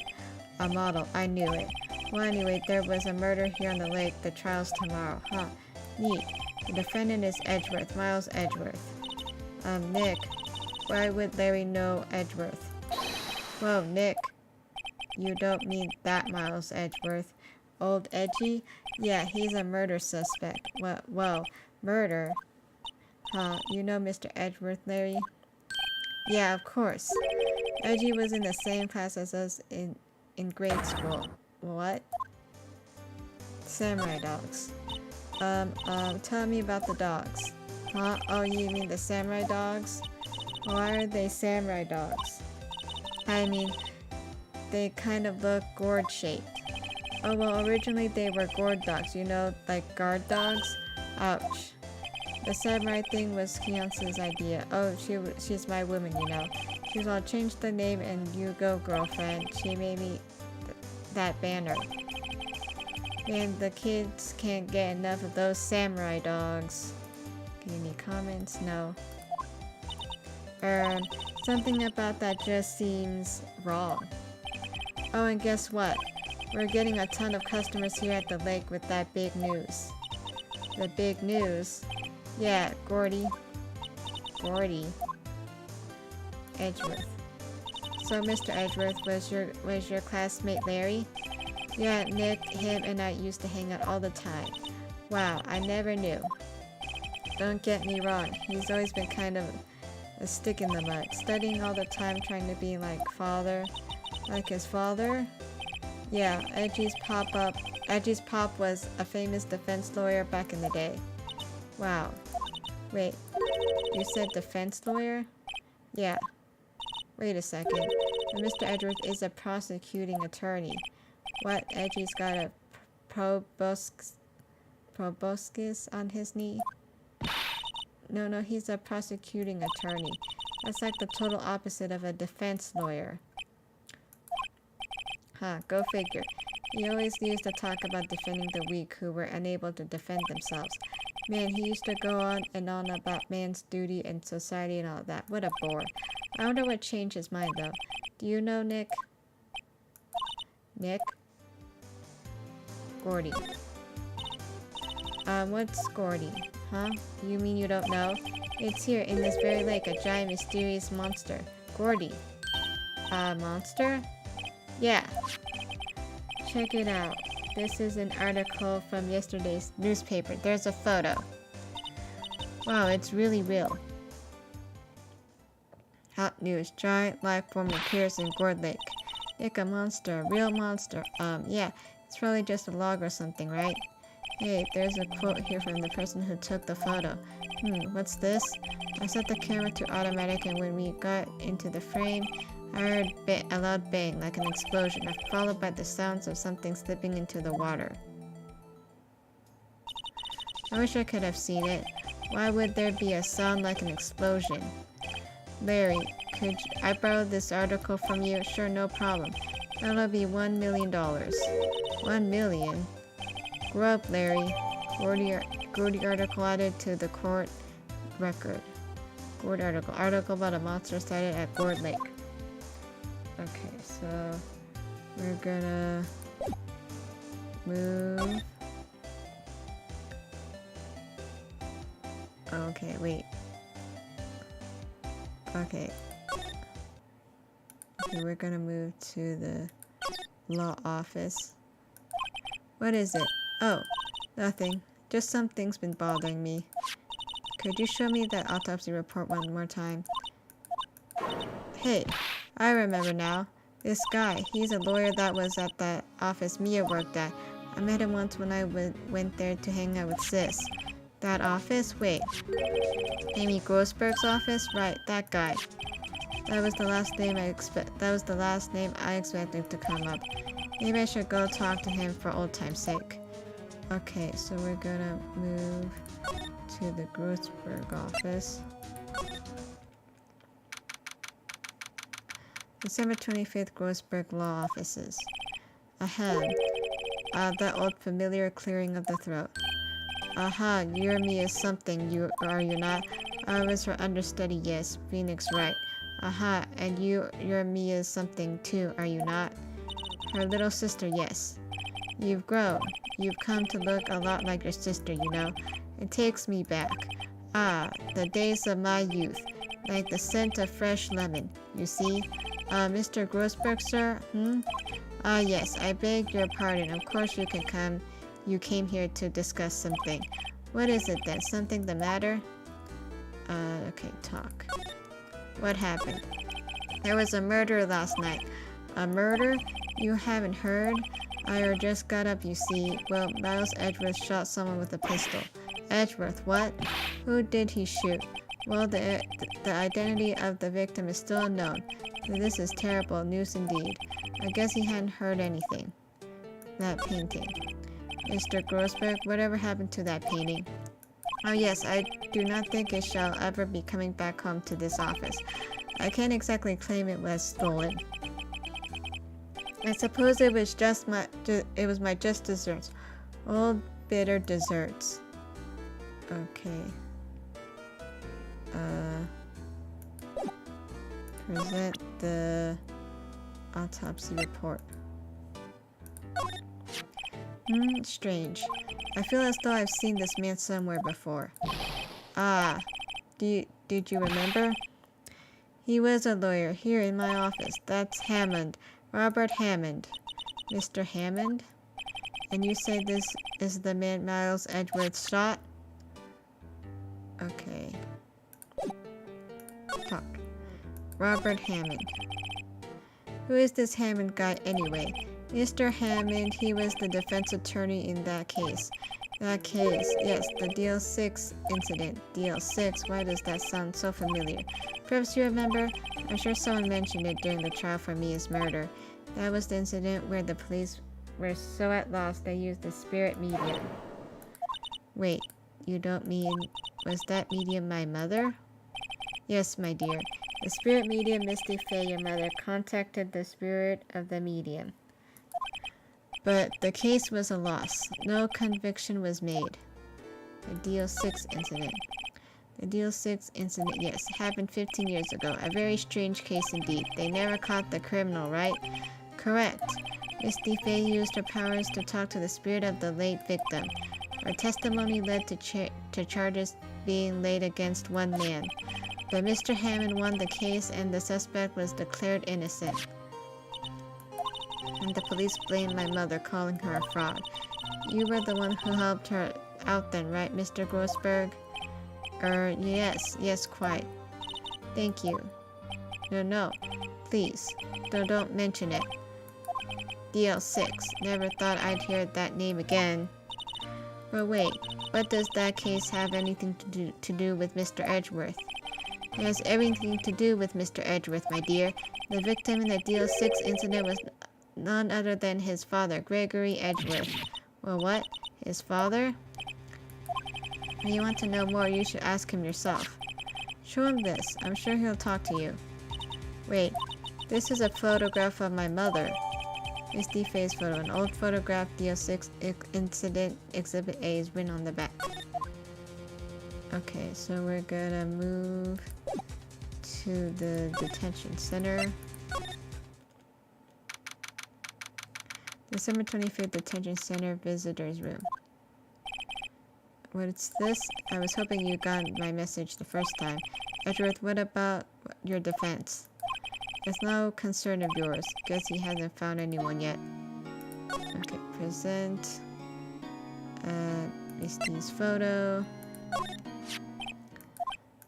Edgeworth, it's only been a matter of hours since you last visited, yet you still made incredible progress in your investigation. I'll admit I'm impressed, right?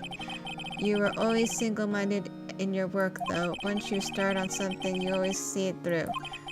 About the DL6 incident, right. DL6. I didn't want you to find out about it. That is why I refused your offer to defend me. I'm sorry if it sounded like I thought you weren't up to the job. I just wanted to keep you away from DL6, so do you still think it would have been better for me to stay away? I don't know, but I see no point in hiding anything from you now. Very well. Ask whatever you like, and I'll answer to the best of my abilities. Okay, talk. The DL6 incident. The DL6 incident was when my father died. Right before my eyes, he was shot and killed, and I saw it all. My memories from that time are foggy. I suppose it's a self-defense mechanism. In any case, a suspect was arrested, a man. It's pretty clear he was the only one who could have killed my father. The spirit medium they used to talk to my late father said the same thing. Okay, so yeah. It was an attorney by the name of Robert Hammond that cleared the suspect's name. Okay. And Hammond is the victim in the Gourd Lake murder? Correct. That spirit medium. That was my mom. What? You mean you're... It's strange. I thought that terrible incident was about to end, and now this... About to end? The DL6 incident happened 15 years ago. 15 years ago on December 28th. December 28th. The statute of limitations on the case runs out in 3 days. What? Nick, what does that mean? When a case's statute of limitations runs out, legally the case never happened. 3 days from now, Deal 6 will be closed forever. The suspect. What happened to the suspect, the one who got off innocent? I don't know. He disappeared from public view. Nobody knows where to. If he's still alive, he'd be about 50 years old now. I guess I can understand why he'd go into hiding. It'd be hard to live a normal life after being a murder suspect in such a big case. Your father. So was your father a lawyer? He was. Gregory Edgeworth, he was quite famous at the time apparently. So you were sort of trying to follow in his footsteps. I'd rather not talk about it. Okay, present the lake photo.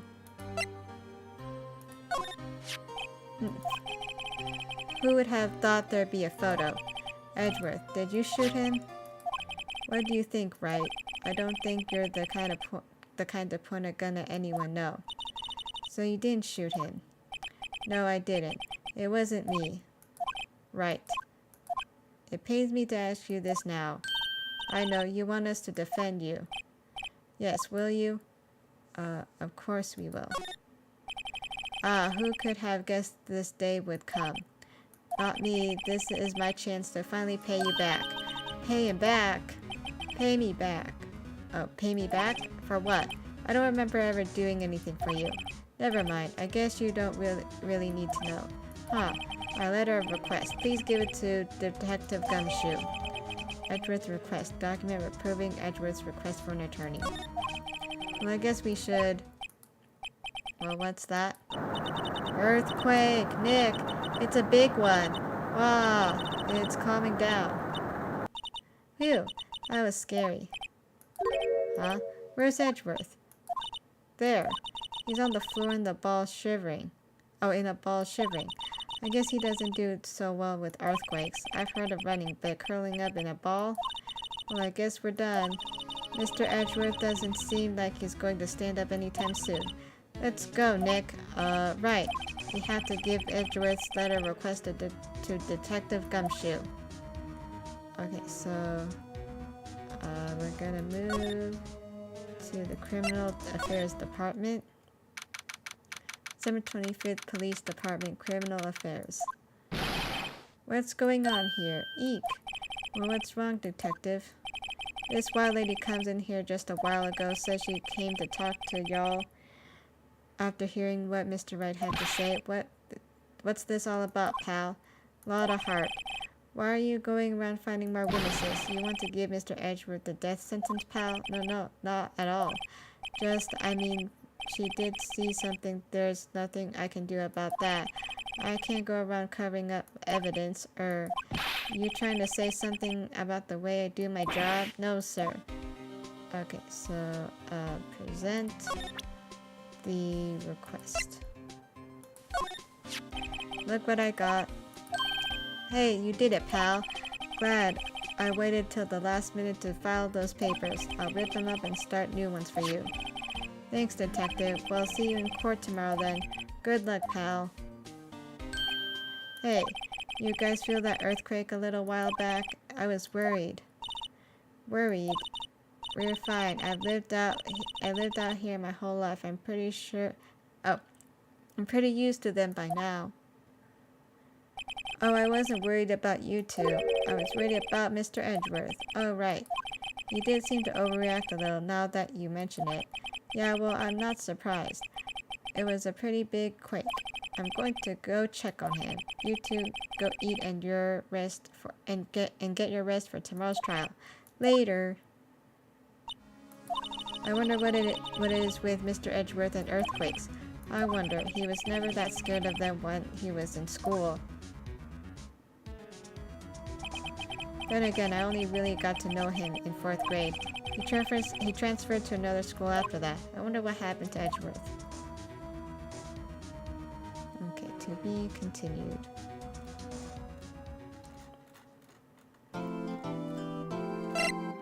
No.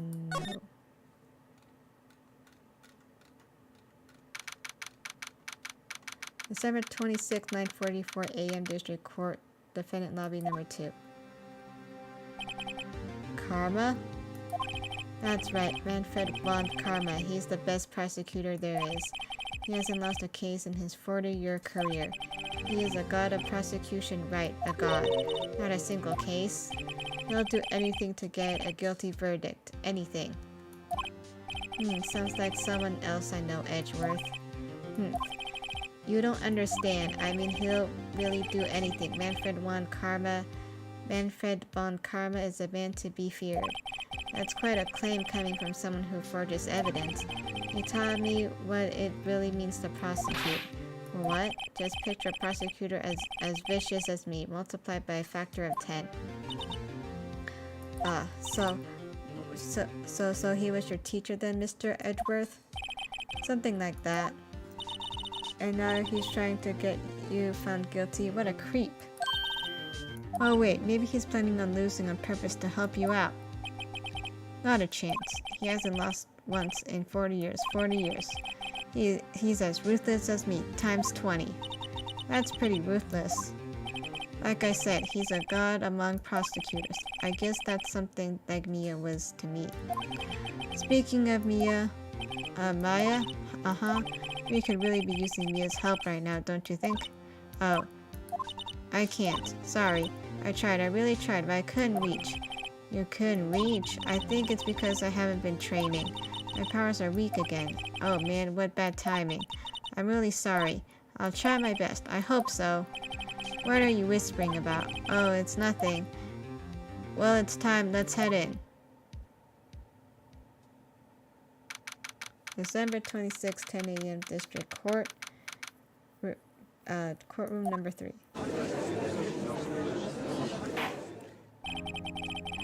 Court is now in session for the trial of Mr. Miles Edgeworth.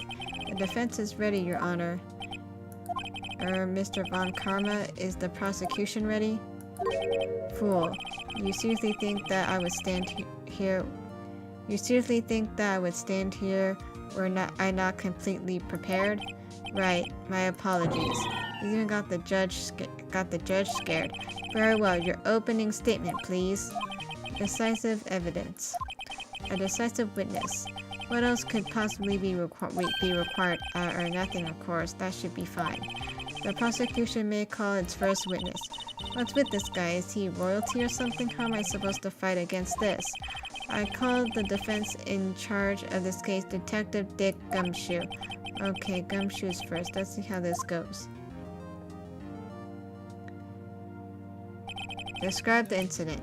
Now. Yes, sir. Detective Gumshoe looks nervous. Please take a look at the map. The murder happened late Christmas Eve around midnight. There was one boat in the very middle of the lake. There were 2 men on the boat. Now there happened to be a woman camping here on the edge of the lake. At 12:10 a.m. she heard 2 pistol shots. Then the boat started to move. It went towards the boat rental shop. Overhead map added to the court record. Testify to the court about the arrest now. Well, wait, Mr. von Karma, yes? Actually, I'm the one that's supposed to be handling these proceedings. Wrong. There is only one thing you need to do here. You will slam down your gavel and say the word guilty. That is your role. Yes, of course. You're quite right. No, he's not. Okay. Witness's testimony, the arrest of Edgeworth. A man called in the station about 30 minutes after midnight. We headed to the scene of the crime as fast as we could. That's where we found Mr. Edgeworth. Now, I didn't suspect him of anything at all. But the next morning, a body was found in the lake. So we had to arrest Mr. Edgeworth. I see. Very well. Begin your cross-examination, attorney, now. Okay, so... But the next morning... Okay. Skip. Okay, press. Did you find any clues on the body? A single bullet was recovered from the body. He was shot through the heart fatally. Judge, here's the bullet. It didn't strike bone, so its shape is well preserved. Very well. The court accepts this bullet into evidence. Pistol bullet found in the victim's body, fired from a .222 caliber pistol. So we had to arrest Mr. Edgeworth. Nick, doesn't it seem like Detective Gumshoe is being a little vague? I bet Von Karma is feeding him lies. His testimony is probably filled with landmines just waiting for me to press. What do we do? Grit our teeth and press, I guess. What else can we do? Well said, Nick. You're the man. A man called into the station around 30 minutes after midnight.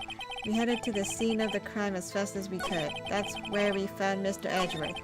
No, I didn't suspect him of anything at all, but the next morning a body was found in the lake. We had to arrest Mr. Edgeworth. Nick, doesn't it seem like Detective Gumshoe is being a little vague? I bet Von Karma is feeding him lines. His testimony is probably filled with landmines just waiting for me to press. What do we do? Grit our teeth and press, I guess. What else can we do? Well said, Nick. You're the man. A man called... Okay, So we had to arrest Edgeworth. I'm gonna skip. Okay. Press. Why is that? Well, we found the murder weapon in the boat. The murder weapon. A pistol. Detective Gumshoe, that is a vital piece of information. Please revise your testimony. Alright, sorry, Your Honor. The murder weapon we found in the boat was decisive evidence. Okay, press. What about the pistol made it decisive evidence? Tisk, tisk, tisk. Ack, he has the same evil laugh as Edgeworth. There were fingerprints on the pistol found in the boat. They were clear prints from Mr. Edgeworth's right hand. Well, what? Order, order. So Mr. Edgeworth's fingerprints were found on the murder weapon? Yes, Your Honor. Judge, this is the weapon in question. Accepted into evidence. Pistol, the murder weapon, .22 caliber, fired 3 times, bears prints from Edward's right hand. Members of the court, we now have the pistol used in the murder and the bullet found in the body. Detective. Yes, sir. Was the bullet found in the body fired from this pistol? Yes. The ballistic markings on the bullet match the pistol. Hey, Nick. What does he mean, ballistic markings? Shocking. So imagine someone here does not know something as basic as ballistic markings. Nick, he's glaring at me. Very well, I'll explain. Actually, Judge, you do it. Me? Ahead. Ballistic markings are like the fingerprints of a gun. The barrel leaves distinctive marks on each bullet it fires.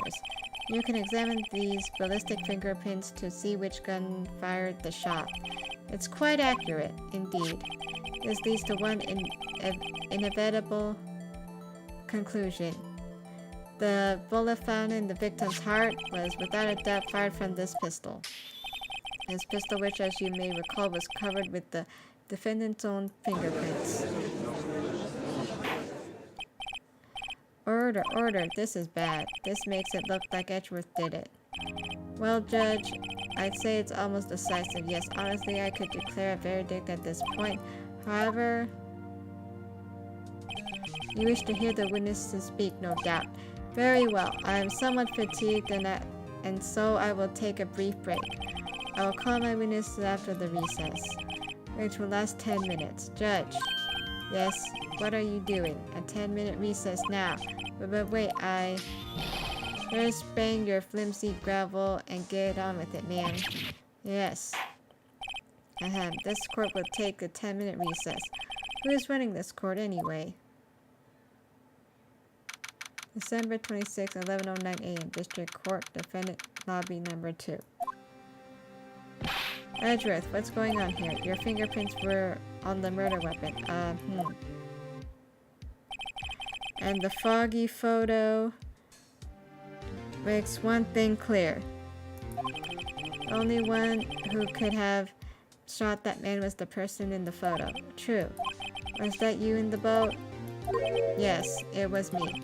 What? But you must believe me, I didn't shoot him. Then who did it? I don't know. You don't know. Weren't you right there? I heard a gunshot from very close by. Then the other man fell from the boat. I can't say why, but I thought at the time that he shot himself. You mean it was a suicide? That's the only explanation that I can come up with, huh? Oh, oops. Say, Maya, huh? What? Any progress with Mia? Oh, sorry, it's no good. I know. I'm no good for anything, am I, Nick? If I can't call my sister, I might as well not be here, right? No, I need you here. No, of course not. I need you here. I can see you're always trying to help out. Even if you don't actually help. It's the thought that counts, right? It's okay. It's okay, Nick. You don't have to make me feel better. I don't know anything about trials or defense. What's more, I'm a spirit medium who can't even contact spirits. Well, everyone has their off days. I mean, I've just been getting lucky lately. But you never know when my luck is going to run out. Really? Oh well, right? Don't jinx this case any more than it already is. It's bad for my heart. Oh, sorry. Whoops.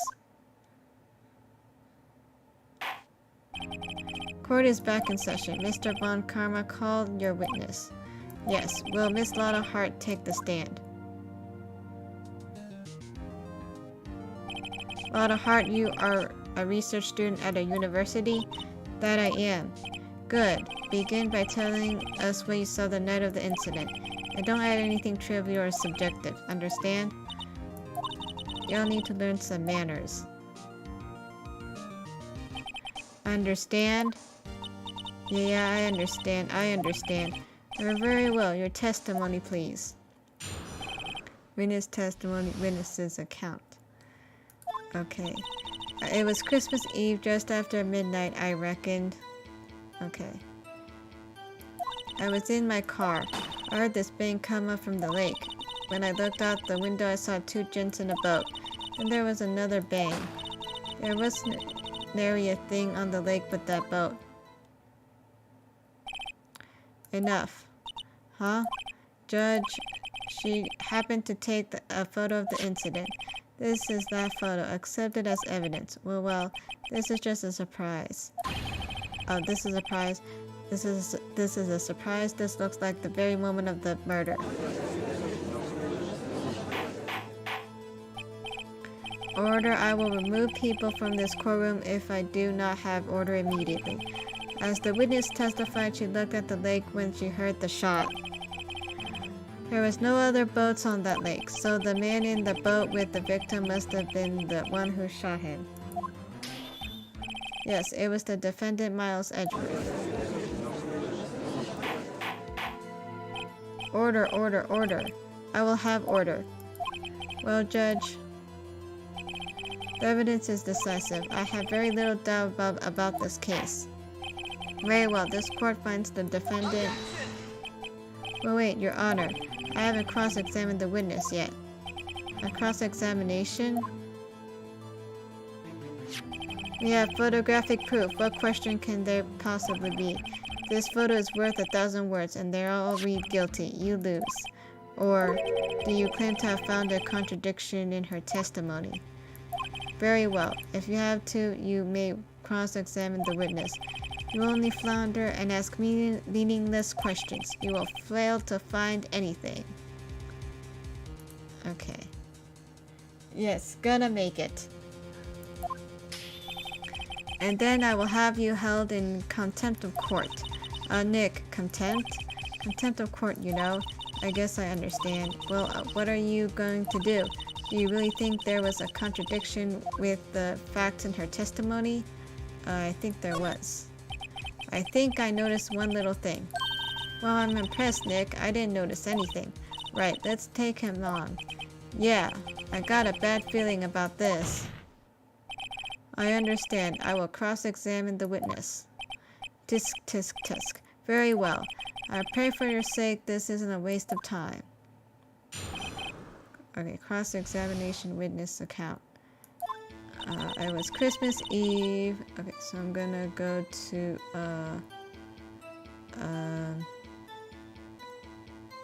Okay, yeah. It was in my car. Oh, I was in my car. Okay. Why were you camping there anyway? I'm a research student at my university. I was taking pictures to use in my research. What research? This all sounds suspicious. Let me see.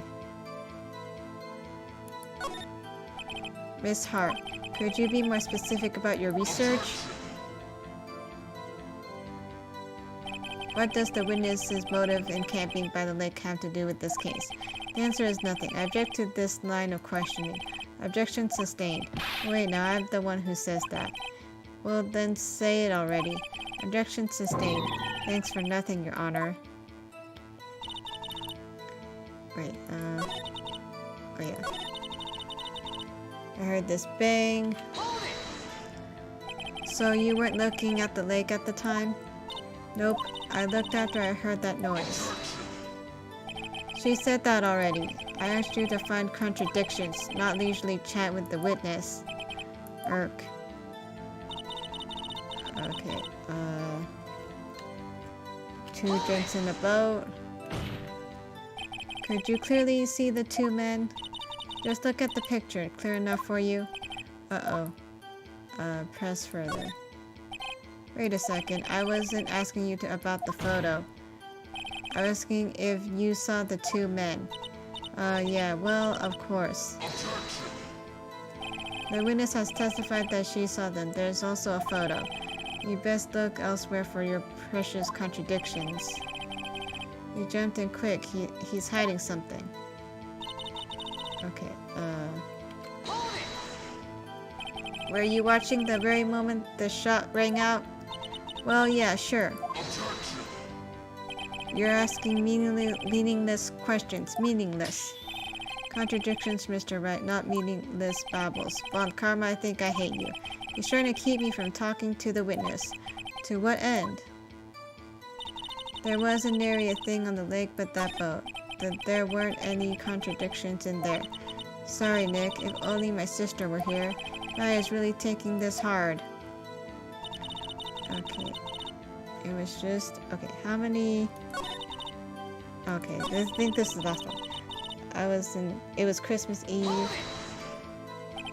Just after midnight, you say. In other words, it was no longer Christmas Eve, but Christmas Day. Huh? Yeah, well, yes. I know you want to find contradictions, but really? I hope your next contradiction is a little more relevant to the trial. Witness, continue your testimony.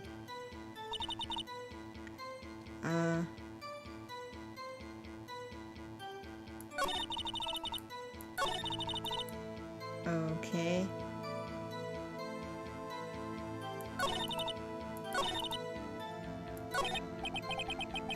There... Oh.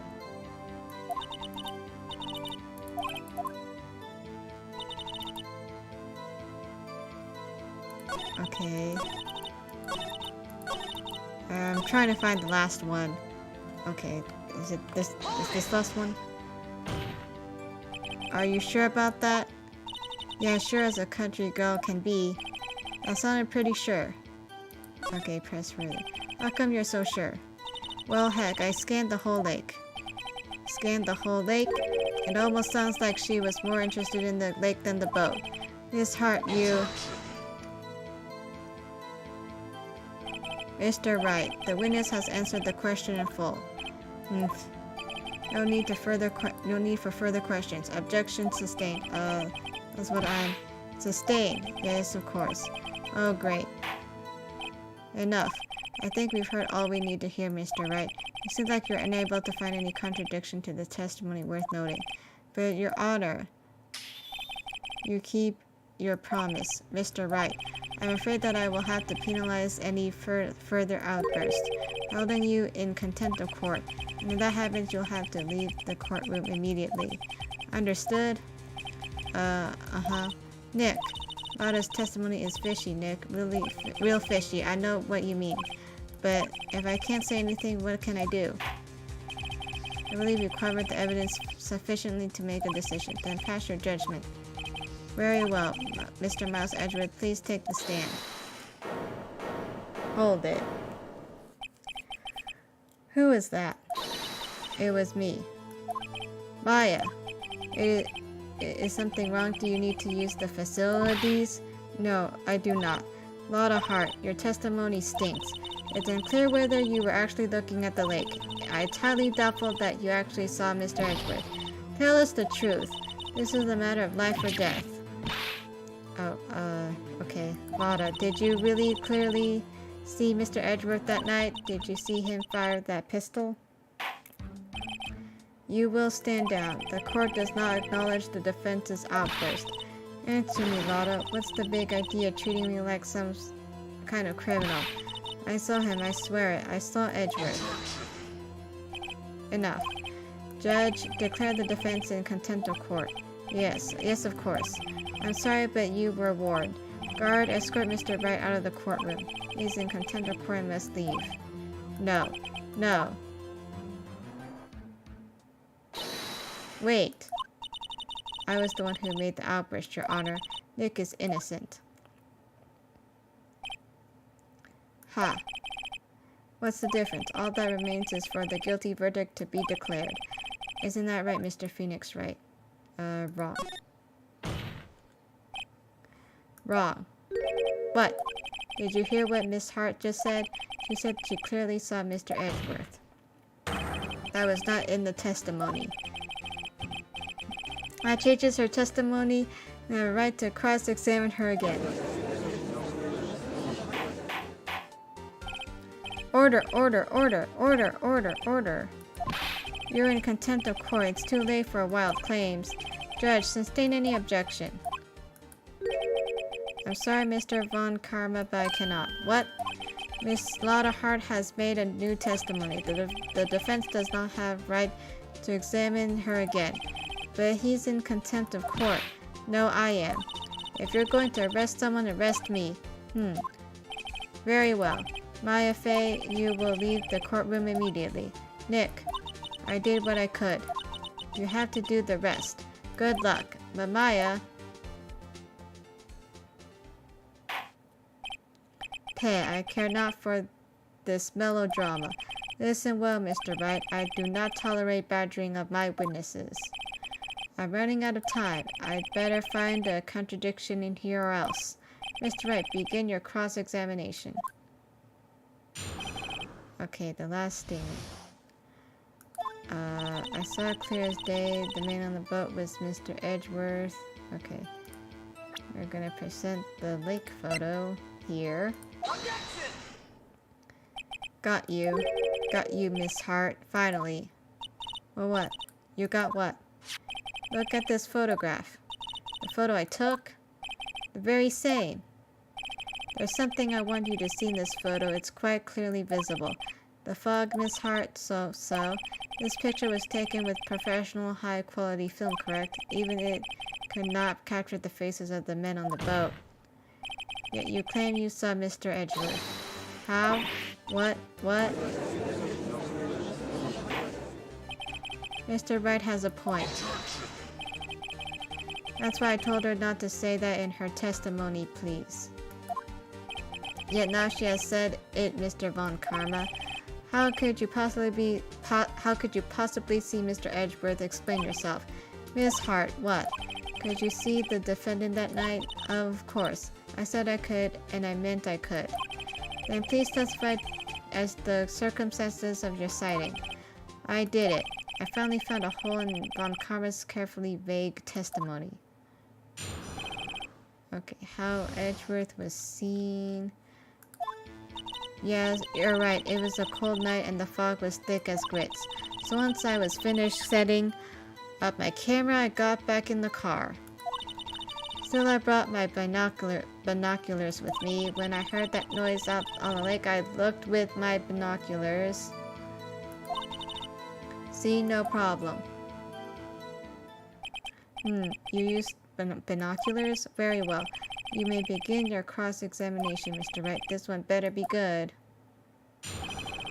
Okay, how Edgeworth was seen. Okay.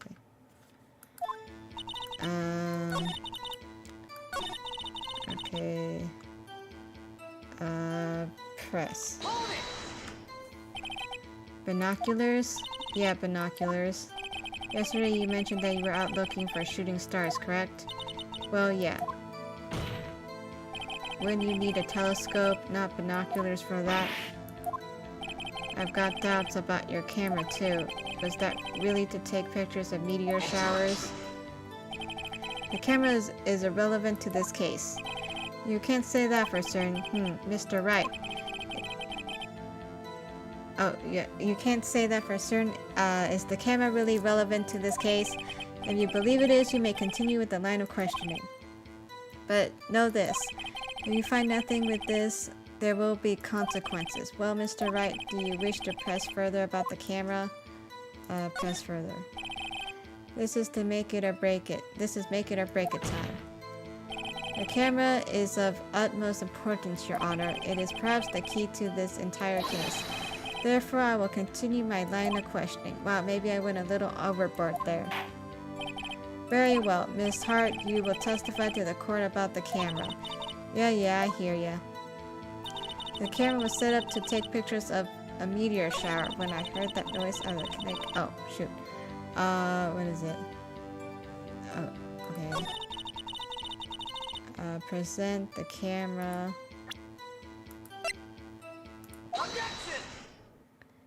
You were photographing shooting stars. That's a lie. Says who? I saw the camera you set up yesterday. It was pointed directly at the lake. You have to point a camera upwards to take pictures of the stars, Miss Hart. Mr. Wright, what are you driving at? The witness was not at the lake to photograph shooting stars, Your Honor. Well, then what exactly was she photographing? Okay, show evidence. Your Honor, take a look at this. What was Miss Hart trying to photograph at the lake? Miss Hart, this is what you were trying to photograph. What's this? A newspaper article? Gordy. The sighting at Gourd Lake. Well, Miss Hart, I never heard no lake monster. You got proof or something? That's you proved that I was down at the lake trying to photograph this Gordy. I have proof. I have it. Proof. Intriguing. Very well, let's see it. And no joking around this time, please. What proof? What is proof that the witness was trying to photograph Gordy, the lake monster? Okay, the proof, Miss Hart, is your own camera. Your camera was set to take photos in response to loud noises, correct? Thus, the photograph here was taken when a gun fired on the lake. And here this article about Gordy. According to this article, Gordy made a loud noise when it emerged. Well, you were trying to photograph Gordy, weren't you? That's why you had set your camera to respond to loud noises. Order, I see. I too thought it was a little strange. Yeah, sure. Well, Miss Hart, you were camping there to try and take a photo of Gordy, weren't you? Yeah. Not bad, are all you lawyers that smart? So smart, boy. I was down there trying to photograph Gordy. You got me. So what? Huh? That don't change what I saw, does it? Exactly. What you just used several precious minutes of our time to prove. It's nothing more than that the witness is an idiot who thinks monsters exist. Hey. But as she so sucking what the heck? Sucking sucks. Oh, what the frick? Why can't I pronounce words? Okay, succinctly. Okay, I think it's succinctly said. So what? Whatever. Okay, it changes nothing. Not true. You were hiding the whole thing about Gordy for some reason. I know it. But what could it have been? Whatever it is, I'm getting to the bottom of this. Miss Hart, why did you hide the fact that you were searching for Gordy from the court? Please revise your testimony. Right. Fine. I'll testify. I won't change nothing, though. Something will change. It has to. And I'm going to spot it. Okay. Lada's new testimony.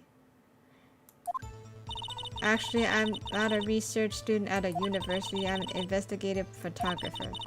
Imagine what a scoop it'd be if I got a picture of that monster. That's why I was camping out by the lake.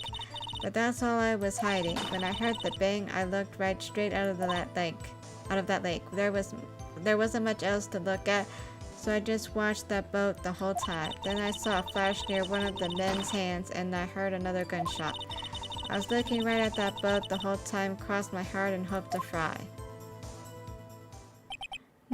Well, Mr. Wright, you may cross-examine the witness. The witness's testimony is unchanged from before. Whether she is a research student or a photographer has no bearing on this case. There is no need to waste more of our time with another pointless cross-examination. I claim the defense right to cross-examine the witness, Your Honor. Well, Karma's up to something, I know it. He doesn't want me to cross-examine her because why was there a contradiction? Very well, you may begin the cross-examination. You seem sure of yourself. You must have something in mind. Ha, that would be your first. Haha, very funny. You understand that this is your last chance at a cross-examination, Mr. Wright. There is no problem with the testimony this time. We will let the witness leave. I will announce my verdict at that time, Mr. Wright. Understood? Your Honor. Yes, Your Honor. Cross-examination. Lada's testimony. Okay. Actually, I'm not a research student at a university. I'm an investigative photographer. Imagine what a scoop it'd be if I got a picture of that monster. Oh, okay. Okay, there was an... Okay, to present this article.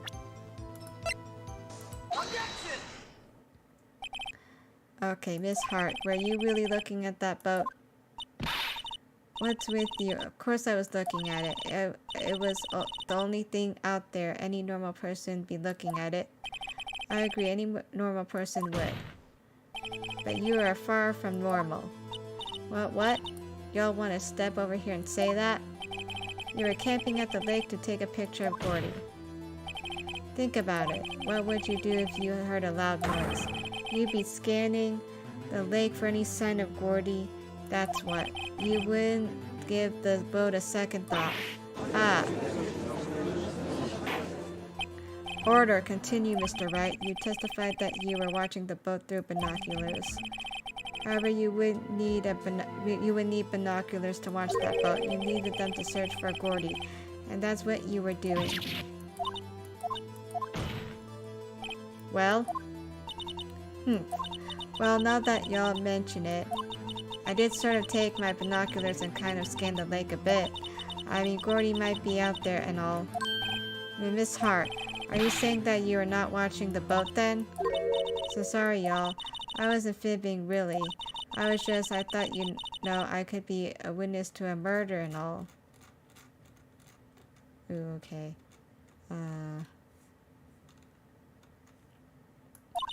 I kinda got excited. I was sure I was watching that boat till now. This is totally uncalled for. But hey, you got the photograph, you got proof. Still we can't see who is shooting who in this. Right. That's why I took this photo and... Witness! That's enough. You've had a long day. Shut your pie hole. Shut my what? What was she going to say? She took the photo and what? Wait a second. She even had a photograph to prove it, but you really can't tell from the photo who is shooting. That's why she and she's... Oh shoot, what the heck. That's why she and she's going to enlarge the photo. She said, I'll drop the quality I might, but should... Okay. Reading is terrible. She said it'll drop the quality I might, but should let us see who's who. She enlarged that photo. I won't Von Karma let her show it. I've got a hunch. I bet that large photo shows something bad for Von Karma. This is my chance. If I'm wrong though, it'll mean prison for Edgeworth or worse. What should I do? Maybe for show the enlargement. Miss Hart, look at this photograph. You enlarged this photograph, did you not? Yeah, I did. Why has the enlargement not been presented to the court? Because it does not exist. What are you talking about? You were the one who told me not to show in court in the first place, you old fool. What's the meaning of this, Mr. Von Karma? Miss Hart. Show the photo to the court. Show us the enlargement. The prosecution objects to the submission of this evidence. Objection denied. The witness will show the enlargement to the court. Here it is.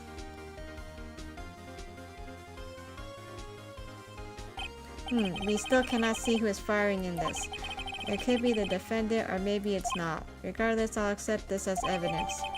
Make photo taken automatically on December 25th at 12:15 a.m. Happy now, Mr. Wright? There has to be something.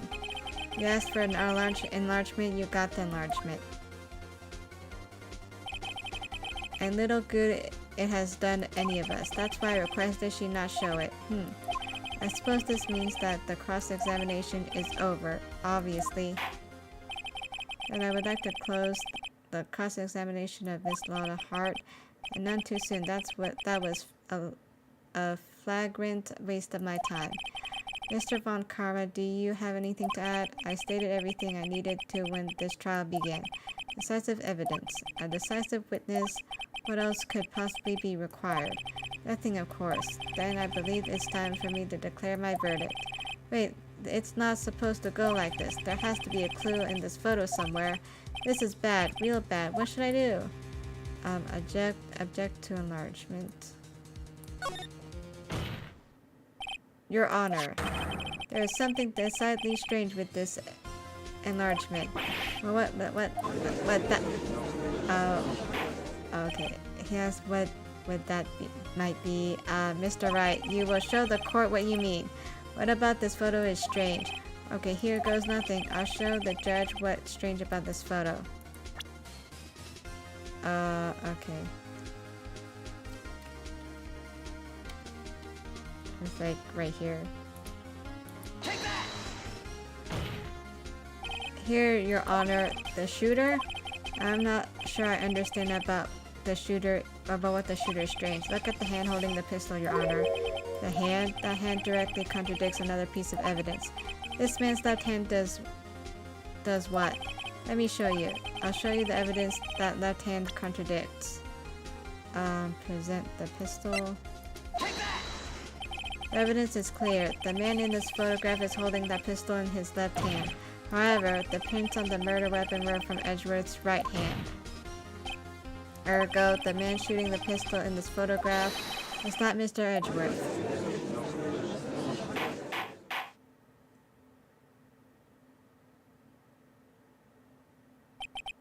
Now that everyone in the courtroom has quieted down, I would like to reconvene this court of law. Mr. Wright, yes, Your Honor, you have given us definitive proof today. We now know that it was not Mr. Edgeworth who fired the pistol that night. However, this leaves us with a rather large problem. If Mr. Edgeworth didn't do it, then who shot our victim? Precisely. As we've seen, there were no other people on the lake that night. But the defendant could have shot the victim? The victim himself. There is only one explanation remaining. The man who shot the victim was none other than the victim himself. Order. So you're saying that the victim committed suicide? Yes, Your Honor. I can think of no other explanation. Indeed, that does seem to be the only remaining option. I'm so very, very sorry, Mr. Wright, but suicide is out of the question. What? An examination of the victim's wound reveals the distance at which he was shot. The distance. The victim was clearly shot from further than a meter away. A meter? That's 3 feet. There is no way it could have been suicide. Order, Mr. Von Karma. Are you sure of the accuracy of your data? Of course, I'd already considered the possibility of suicide, you see. Robert's autopsy report, time of death sometime on the 21st or 25th, shot from approximately 1 meter away. I see. Very well, allow me to state my opinion. Considering the situation, the shooter had to be the defendant, Mr. Edgeworth. However, the print on the gun revealed that the shooter was not Mr. Edgeworth. This is a conundrum. Therefore, I would like to suspend proceedings for this trial for the day. The court orders the defense and the prosecution to further investigate this matter. Understood? Yes, Your Honor. That is all. The court is adjourned. December 26th, 1:15 p.m. District Court Defendant Lobby Number 2. Phew, that was a close one. Hey, don't you have anything to say? No, I have yet to be declared innocent, Mr. Wright, but yeah. What happened out there on that lake anyway? If he didn't commit suicide, then who? The shooter was about a meter away too. What? Don't give me that look. I did not kill him. I was just kidding around.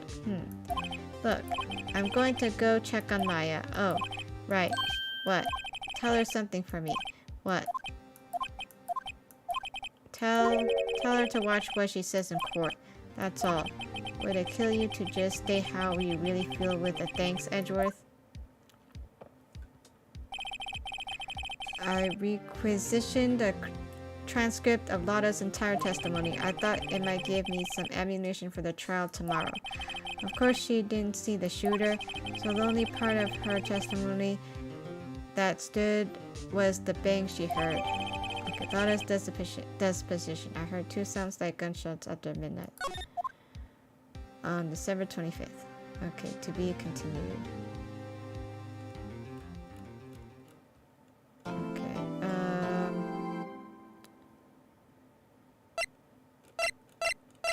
oh, okay.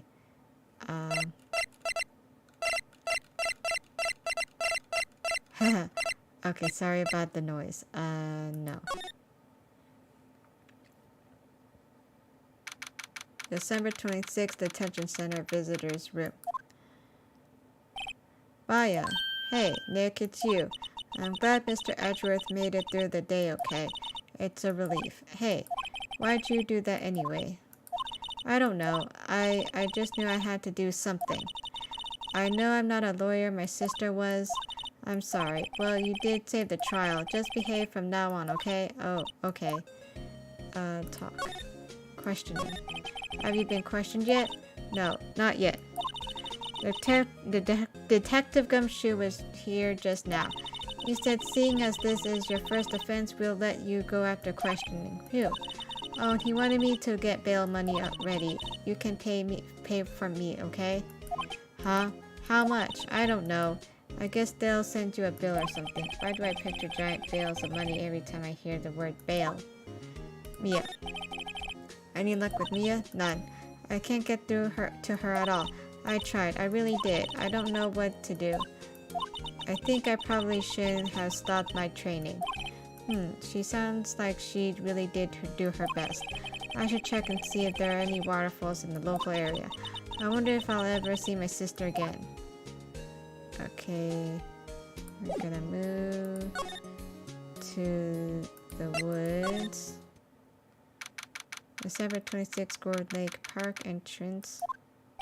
There were fewer than there were yesterday, but the cops are still around in the park. I wonder if Detective Gumshoe is here today. Okay, move to the beach, and then December 26th, Gourd Lake Public Beach. Haven't seen Larry around today at all. Probably off paying through the nose on a date with the lovely Keonce.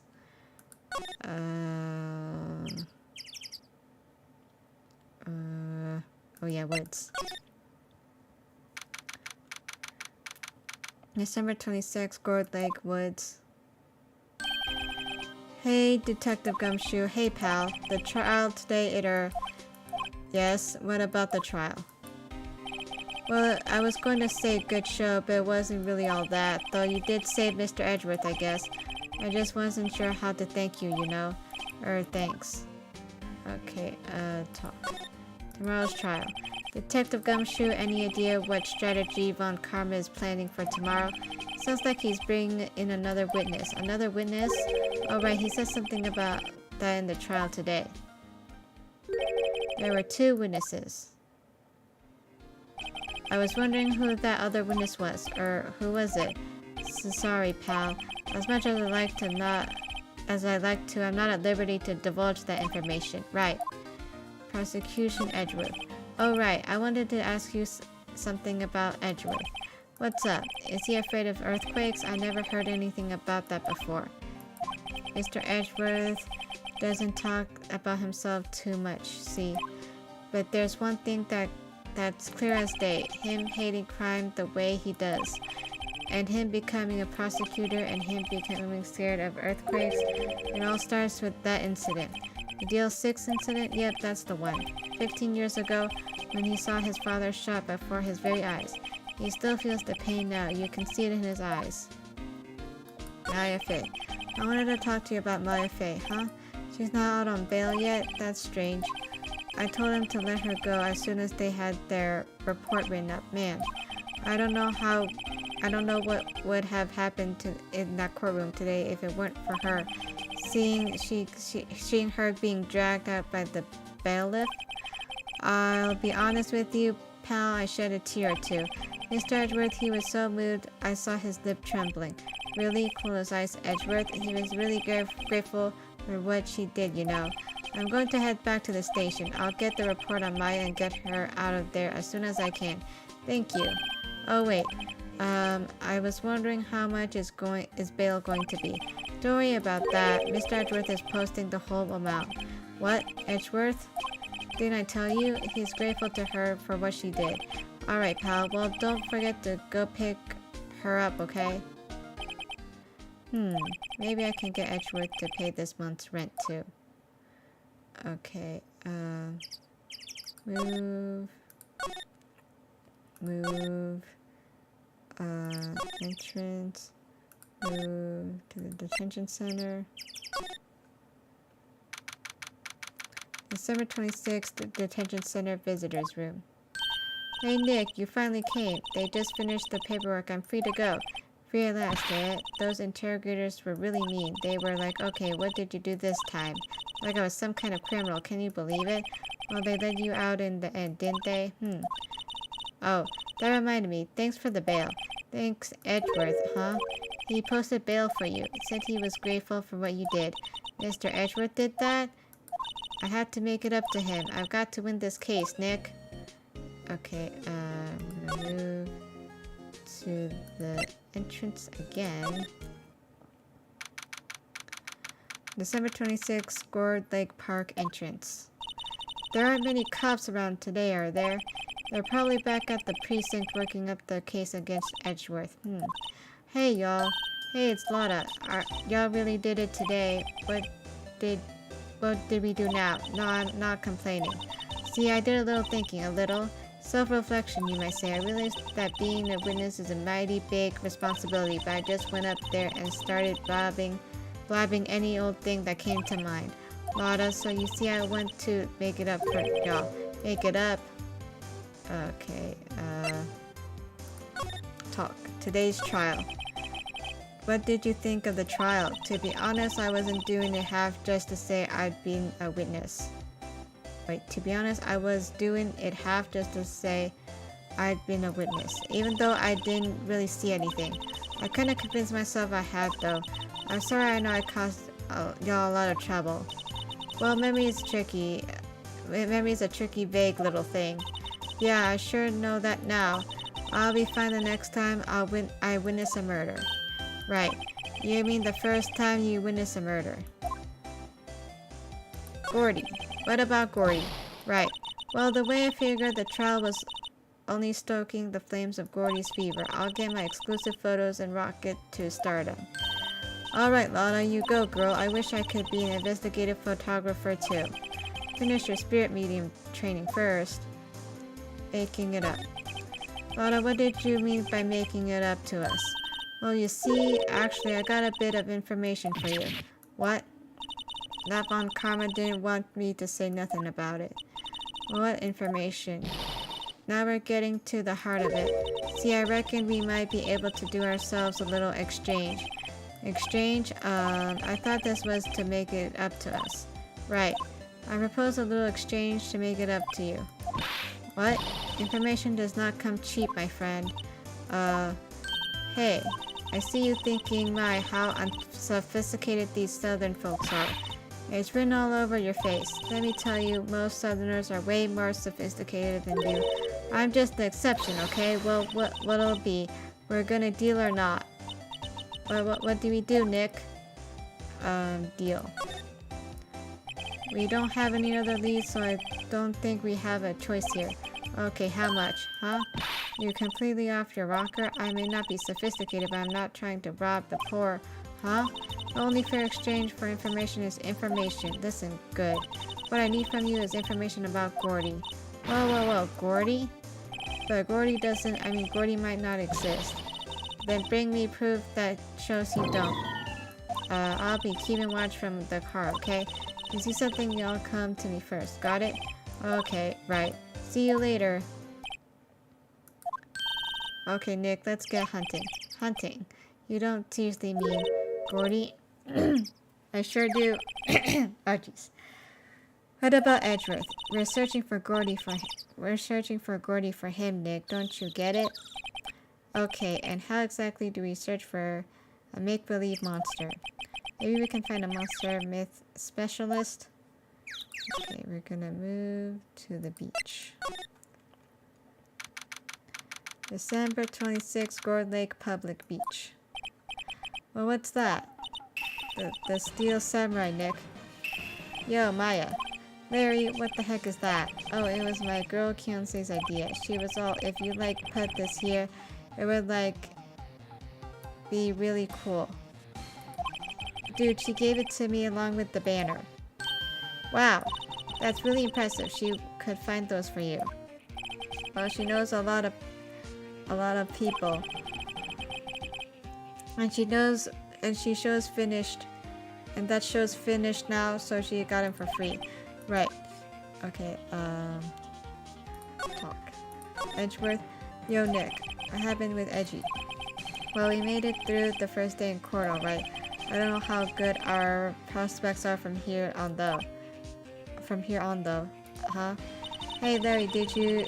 Oh, huh. Hey, Larry, did you know Mr. Edgeworth's secret weakness? He's terrified of earthquakes. He acts like a little boy. Huh? That's weird. I don't think he was ever like that in school. No? Really? Well, we were only in the same class for a little bit. He transferred schools pretty quickly. Transferred? Right, when the DL6 incident happened. Doesn't look like Larry knows about it, though. The big samurai. Hey, Larry, when did you get that big thing? Huh? Oh, the big guy? I've had that for about a month, yeah. It's a big hit with the kids. Why wasn't there yesterday? Huh? Oh, right. The compressor was busted. Compressor? Yeah, it's that little unit by my hot dog stand. That's what I used to put air in the Steel Samurai. It broke a little while ago, so I sent it in for repairs. Oh, and here I thought you inflated it by yourself. Okay. Move to the criminal affairs department. Okay.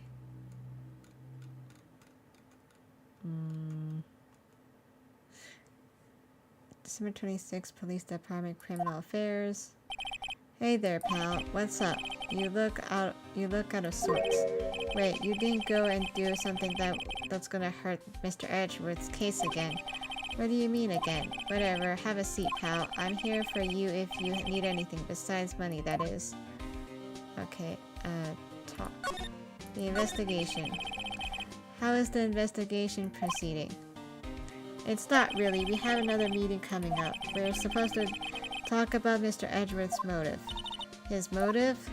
See, Mr. Edgeworth's father died in the DL6 incident, and the guy who got the lone suspect declared innocent was the victim in this case, Robert Hammond. They're saying that's why Mr. Edgeworth shot him, and Edgeworth never talks about his past.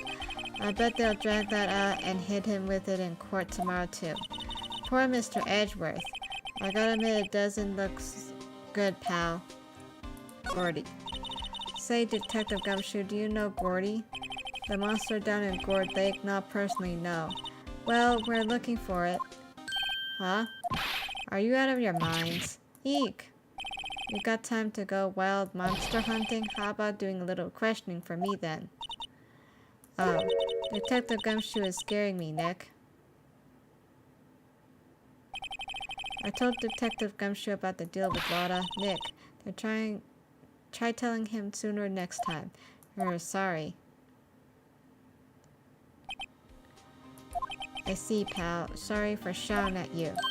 Okay, I, Detective Gumshoe, will aid your search for Gordy. Huh? I'll loan you one of our newest secret weapons for finding evidence. Really? You can take whichever one you like. Secret weapons. Okay, give us the goods. Hold on now, everything in due time. First, let me show them to you. These are our best and brightest. Introducing secret weapon number 1, Missile. The Missile. He's a canine police dog still in training. Missile, here boy. Woof. Here he is. Hey, he's cute. Look, Nick, cute dog. A cute dog. And this will help us how? Woof. Next, secret weapon number 2, a fishing pole. Here, this is my own personal pole. Detective Gumshoe, we're looking for a monster. Yeah. How are we supposed to catch a whole sea monster with a fishing pole? You never know till you try, pal. Okay, this next one is the last one. No, please, I'm already overwhelmed by our choices. Secret weapon number 3, a metal detector. Here, Detective Gumshoe, we're looking for something alive. Right. How are we supposed to find it with a metal detector? Hey, you never know. It might have been eating soda cans. Well, which will it be? I can't make up my mind, Nick. They all seem so perfect. I can't make up my mind either. For the totally opposite reason.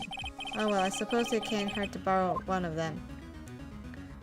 Borrow Missile. Can we borrow Missile? Sure thing, pal. Be good to him. Woof. He's so cute. Oh boy. Canine unit, Missile, borrowed. Okay. Okay, so we're gonna go back. And then move to Gourd Lake Public Beach. Okay. Hey, Nick.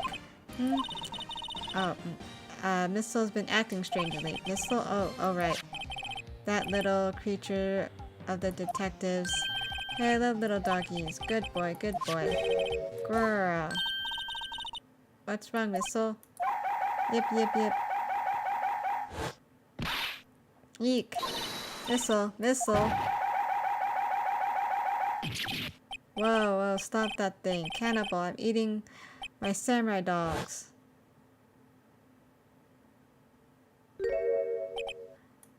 My samurai dogs. Wow, he ate every single one. I'm sorry, Larry. Sorry, don't pay my bills, Nick. Ha ha ha. It's going to have to this time. Okay,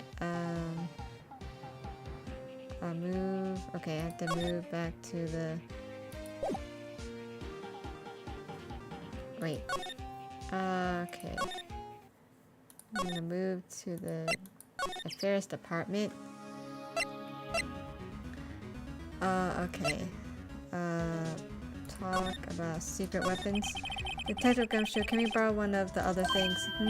Yeah, sure, pal. But I have to take back the last one I lent you, department policy. Well, take your pick. Which will it be? Borrow the fishing pole. Can we borrow that flimsy-looking fishing pole? Sure thing, pal. Oh, if it breaks, be sure to dispose of it properly, okay? Right. Fishing pole. Detective Gumshoe's personal fishing pole, slab flimsy, and of dubious utility. Okay, and then move to the lake. And then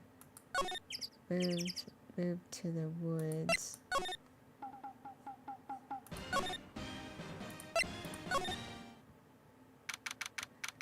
December 26th, Gourd Lake Woods. Okay,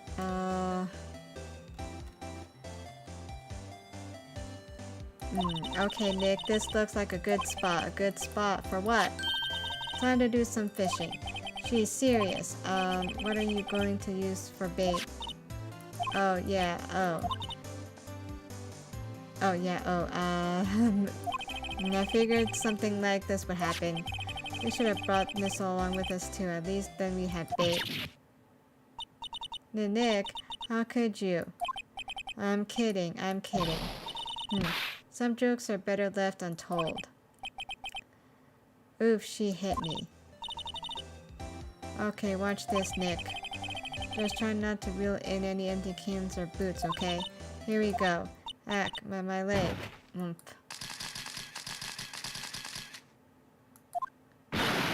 Hey, what are you doing? Sorry, Lotta.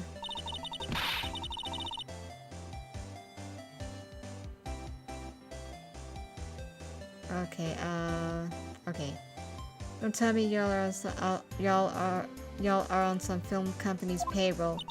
Nick, pay her. My poor wallet. Okay,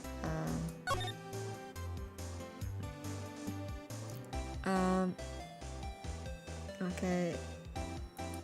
I guess I have to move back to the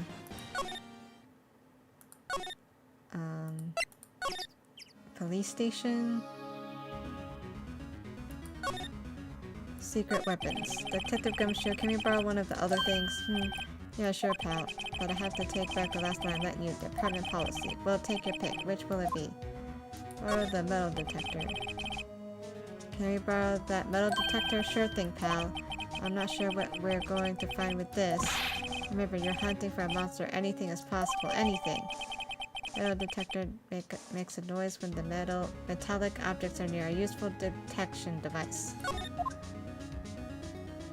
Okay, okay, move.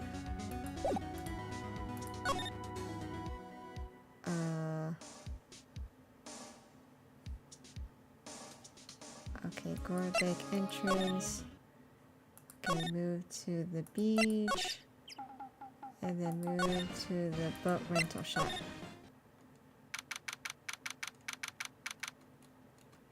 Okay. December 26th, boat rental shop. It's always so quiet here. I wonder if the boat shop is closed for good. Well, with the murder on the lake at all, they're probably just taking a vacation till it blows over. I get it.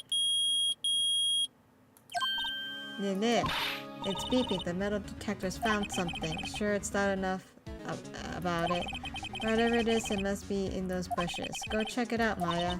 Why do I have to check it out? Nick, look. Huh? An air tank? Huh, the valve looks broken. I thought it was Gordy. First of all, why would Gordy be in the bushes? And second of all, why would a metal detector react to a sea monster? Okay, I'm here, okay. Oh, huh? There's something wrapped around this air tank. It looks like a string of flags. Well, we might as well take it with us now that we found it. It's heavy. Air tank. An empty air tank. The valve is open. The banner of flags is wrapped around it. Okay. Air tank. Okay. Move to the beach. Present the air tank to Larry. What? An air tank? What about it? Larry, I wanted to ask you about this tank. Is it yours? Say, is this air tank yours? Or why would I have a thing like that? Look, see how there's a string of flags around the tank valve? It's just like the string of flags around your steel samurai there. It must be a coincidence. There's a string of flags everywhere these days, like elementary schools and used car dealerships. Look, why would I need a tank anyways? To inflate something? You used this to inflate that, didn't you? Inflate what? What else? That big puffy steel samurai? Now why would you go asking me a question like that? Looks like I hit the nail on the head. Right. Actually, see, the compressor I always used was on the fritz. So I tried using the tank to inflate it just once, and it didn't go so well, as I suspected. Ask more about the tank. It didn't go so well, or yeah? You think you could be a little more specific? Come on, look, it's embarrassing, so I really don't want to talk about it. Tell us. Fine. Whatever. It's like what I said, the compressor was busted, so I took the tank and tried to fill the samurai up with that. And then, blam. The valve busted open and made this incredible noise, and that tank there took off like a rocket, and it took my poor deflated steel samurai with it. What, off with Gourd Lake? I'm sure it sure scared me out of my gourd, that's for sure. Okay, talk. A flying air tank. So the tank and the steel samurai you were trying to fill up flew away. What happened next? Well, all that happened on the 20th or so, the 20th, a week ago. Now, as far as I could see, the tank went flying out into the lake. So I went out every night in a boat looking for it. I mean, Kianse... Oh, Kian's... I don't know how to pronounce her name. Baby, that steel samurai after all. And when did you find it? Just the night before last. It flew way out there. It took me 4 whole days to find it. The night before the last. The night of the murder. Sorry for not telling you, Nick. Actually, I was here on the night of the murder. You see, I went home before midnight. So you didn't know about what happened? No. That's too bad. It's not all bad. You've solved one mystery at least. A mystery. Maybe we should go tell her. Okay, we're gonna move to the woods. Okay, oh, what happened? I learned something in today's trial, that's for sure. Testifying is serious business. That's why I decided not to talk about the case anymore. Huh? Well, didn't you say that you had information about the case? Tell us that at least. Like I said, I'll trade it for the dirt on Gordy.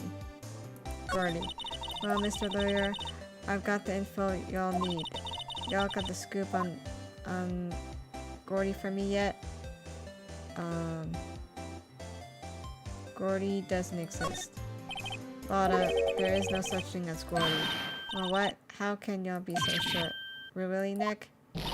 Y'all got some proof Gordy doesn't exist. The proof that Gordy doesn't exist, is here. Of course I have proof. No lawyer worth his badge would make a claim without the proof to back it up. Here's the proof that Gordy doesn't exist. Okay, let's see. Let's present the air tank. Take that! Larry's air tank? What are y'all doing with an air tank? This is Gordy. Excuse me? Well, what exactly are you saying, Nick? There's a stand near here, a hot dog stand. There's a giant inflatable samurai doll there. About a week ago, an idiot who happens to be a friend of mine tried to fill it. He used this air tank, and when the valve blew, the tank flew into the lake. Apparently it made a pretty loud bang when it flew. A bang? The tank along with the still inflated samurai fell into the lake. At the same time, okay. At the same time a couple was taking a photograph of the lake. This photo. Wait, so you're saying that Gordy is really the steel samurai? Well, that's a fine way to ruin a gal's dreams. I'm sorry, Lotta. No, it's okay, you win. I'll give you your info like I promised. Poor Lotta. Case information. So tell us this information you have. A promise is a promise, I guess. I overheard the cops around here saying something about the witness tomorrow. They said he's the caretaker of the boat rental place up the path here. Boat rental? There's something there? I mean, it looks so deserted. Just an old guy living all by himself. I should go check it out. Thanks, Lotta, we will. Let's get cracking, Nick. Hold on. Something else? Yeah, the night of the murder. My camera clicked twice, you know. Wait, so you have another photo? Well, yeah, but there's nothing in it at all, just the lake. I figured it wouldn't be much use as evidence, so I kept it to myself. Well, it might not be helpful at all, but here, take it. Looking like photo added. Okay. Taken automatically at 12:24 at 11:50 p.m. Bye now, y'all. Take care. Time for me to pack up and leave. Poor Lotta. It's all Larry's fault. The legend still lives on, I guess. The legend? Yeah, the legend of Larry. Familiar to all who know him for a length of time. When something smells, it's usually the butts. Something should whip that butts into shape. Okay, move to the beach. And then move to the rental shop. And then, okay, December 26th, boat rental shop. Okay. Hey Nick, this is the boat shop that Lotta was talking about. You're right, doesn't seem to be anyone around at all. Well, let's go check it out anyway. Okay. Talk. Oh, move. Oh, okay. Move to the shack. December 26th, caretaker shack. Meg, that you? Eek! Hey, is that Keith? Hey, is that Keith with you? Where have you two been? I've been worried sick. Nick, you handled this. I think I'll leave this one up to you, Maya. Meg, yes? Finally made up your mind, have you? My mind? You'll ruin the pasta shop when I'm gone? Pasta? Glad to hear it, glad to hear it. You make your old man proud. When you kids left the house, I didn't know what to think. How am I supposed to keep this place running an old man like me? Polly, the kids are home. Hello, hello. Squawk. Nick, what was that? A parrot, the one on the perch. Keith, yes? I'll leave the wet noodle in your capable hands, Sonny. Nick, what's the wet noodle? Based on the available evidence, I'd say it's the name of the pasta shop. That's a relief, isn't it, Polly? Hello, hello, squawk. Yep. Zzz. He fell asleep. I guess he's relieved. Okay, talk. Pasta restaurant? Zzz. A pasta shop. Yep. To think the wet noodle will live on when I'm gone. My father started it, you know, so that makes you to the third generation. Meg. Yes? Tomorrow we start with the secrets of dough tossing. Dough tossing? You too, Keith. Yes? You'll be the best pasta wrangler the West has ever seen. A pasta wrangler the West? It isn't pasta from Italy? Meg. Yes? You know the best pasta has always been made west of the Rockies, don't you? Right, of course. Everybody knows that. Nick. Huh? How long do we have to keep up this all in the family charade? This old man must know something about the murder. We're not leaving until we find out what that is. The boat rental shop. Z. This is a boat rental shop, right? What are you talking about? This here's the Palace of Pasta, the wet noodle. Though now that you mention it, we haven't gotten many orders for spaghetti lately. All the kids come up and say, "Yo, dude, we want to ride in one of your boats." That's why I keep them boats out there. Youngsters these days, darned if I understand them. I'm pretty confused myself. Nick, this isn't going anywhere, but this old man is the witness tomorrow, right? We've got to find some way of getting information out of him. Okay, okay, present the badge.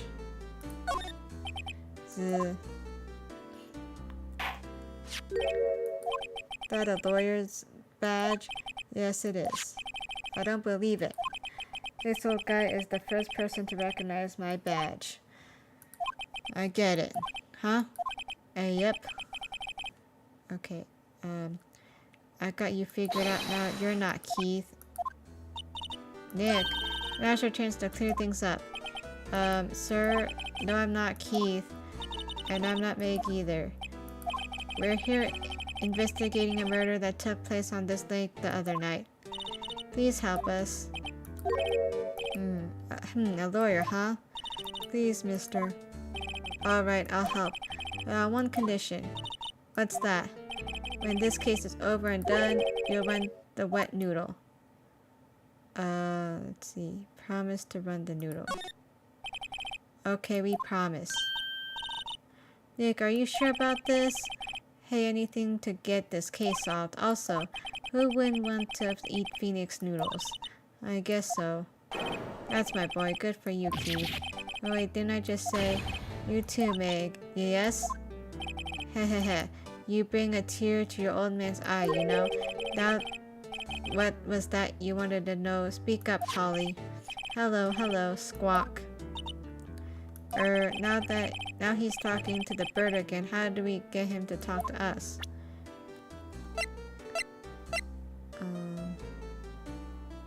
Present Lakefoot, okay.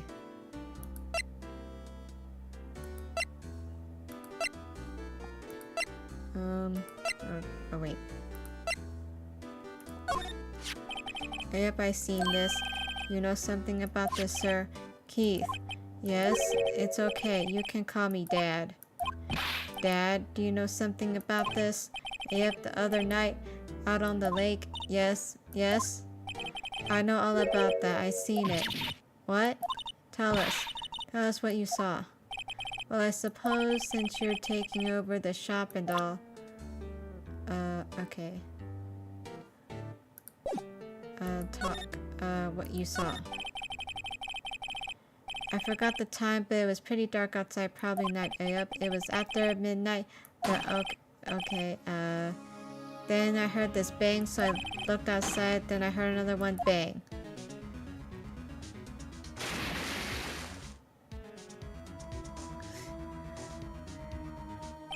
A little while later, this boat came back. Then a young man walked by my window here. He was muttering something to himself.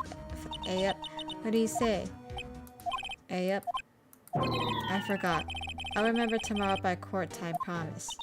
We need to know earlier than that. Okay. Back. Examine. Wow, what an amazing parrot that is. Good morning. Hello. It ignored me. Well, you forgot, Meg. You gotta call her name first. Her name? Polly. Hello. Squawk. See? Neat. So the parrot's name is Polly. Parrot, the erstwhile companion of the boat shop caretaker, answers the name Polly. Too bad all she can say is hello. Har. Old Polly can say lots of things. You just need to know the secret words. The secret words? Okay, Polly. Like my memory's gone worse of late. That's why I just tell everything important to old Polly here. Everything important? I wonder... Polly, what's the number to the safe? 1228, squawk. Alright. Hey, Polly, watch it, will ya? Heh. See, Nick, all it takes is a little clever thinking. And a criminal mind. Quick, Nick, write that number down.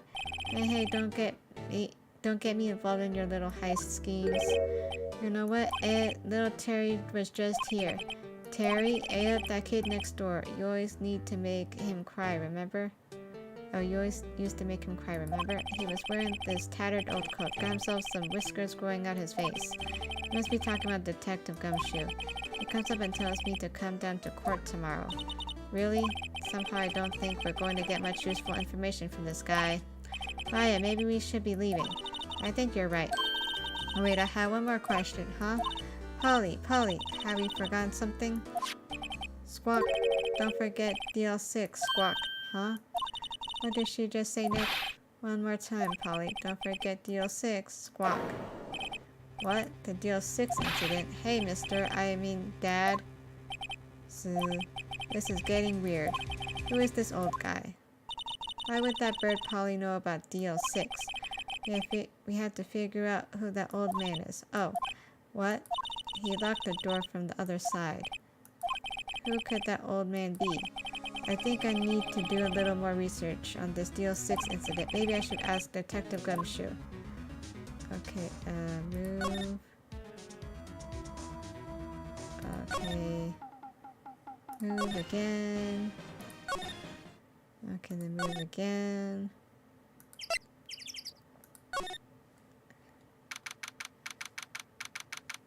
Okay, December 26th, Police Department Criminal Affairs.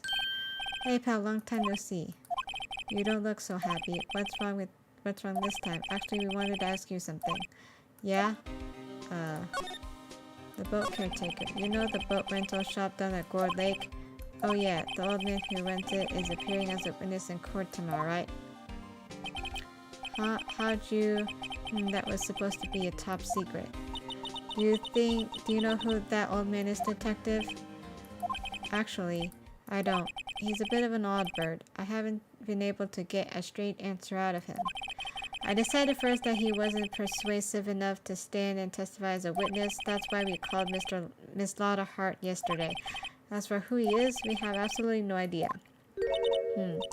Sounds suspicious. The DL6 incident. Detective Gumshoe, please help us, huh? We need to know about the DL6 incident. That was when Edgeworth's father died. I can't help but think that it has something to do with this current case. To tell the truth, I don't know much about DL6 either. Mr. Edgeworth forbade us from reading the file. So I'm afraid I can't show them to you either, pal. What? However, if you can convince me somehow that the DL6 incident is related to this case, well, I guess I can consider opening that file up. Okay, present parrot. What's that? A parrot? The old man and the boat rental shop's parrot. The parrot knew about that incident. That incident? DL6, what? Polly, have you forgotten something? Squawk. Don't forget DL6, squawk. Huh? I'm pretty sure that old man must have taught her that word. Yeah, but how would that old man know about the DL6 incident? Wait, what if that old man was connected to DL6? Hey Nick, you think he might be? I get ya. Sounds like you need information on the DL6 incident. I thought... Oh, through there is the station's records room. I'll give you special permission to go in and find what you need. Alright, way to go, Detective Gumshoe. Okay, Nick, to the records room. I guess it's time we face Edgeworth's past. Okay, we're gonna move to the records room. December 26th, Police Department Records Room. Wow, it's amazing. Amazingly dusty. 10 years of files and 10 years of dust, I guess. Let's find the Deal 6 stuff quick. 15 years ago, both me and Edgeworth were 9 years old. We were almost through with 4th grade when he suddenly transferred because of Deal 6. Nick, I found out where the file is. Oh, thanks. Just let me know what you want to know about the Deal 6 incident. I'll go get the right file. Okay, talk. The case summary. Well, first I have to get a handle on the main facts, like the summary. Right. Summary. Summaries. Found it. Here you go. December 28th, 2001. That's exactly 15 years ago from the day after tomorrow. So in 2 days the case is closed. The incident took place in the elevator of the district courthouse. What? It's the same district courthouse where we're holding the trial now? Looks like it. There was a large earthquake at 2 p.m. on that day. Part of the court building collapsed and all the lights went out. Wow, that was some earthquake. At the time, 3 people were trapped in the elevator. It took 5 hours for them to be rescued. 5 hours? That would be scary like that. That would be scary like that in the dark.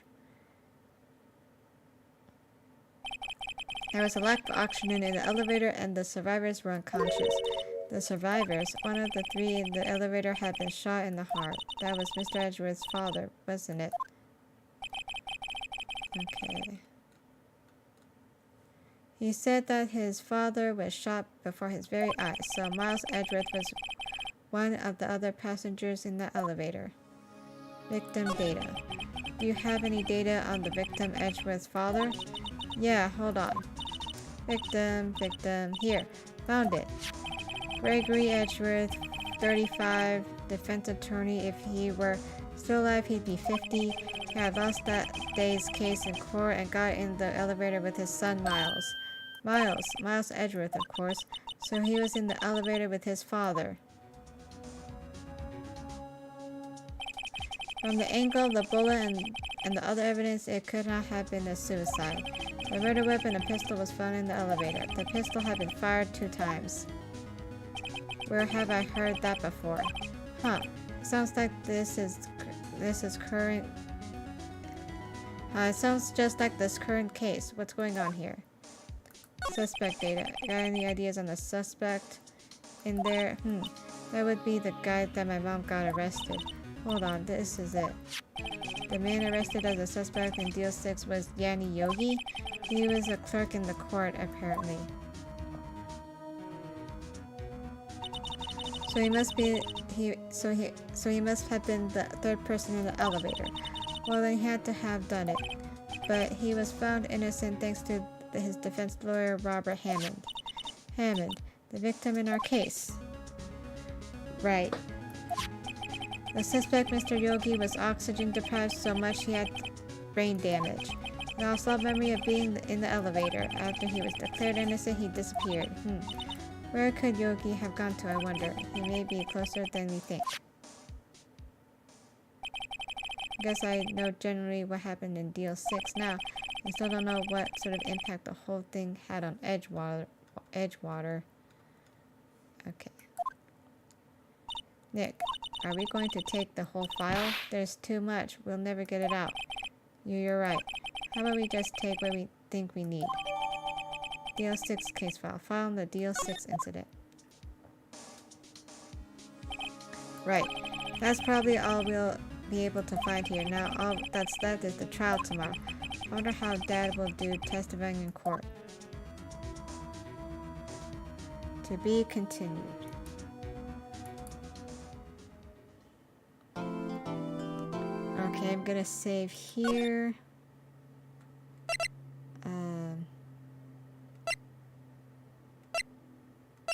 Okay. I'm gonna save in 4. Okay, and then back.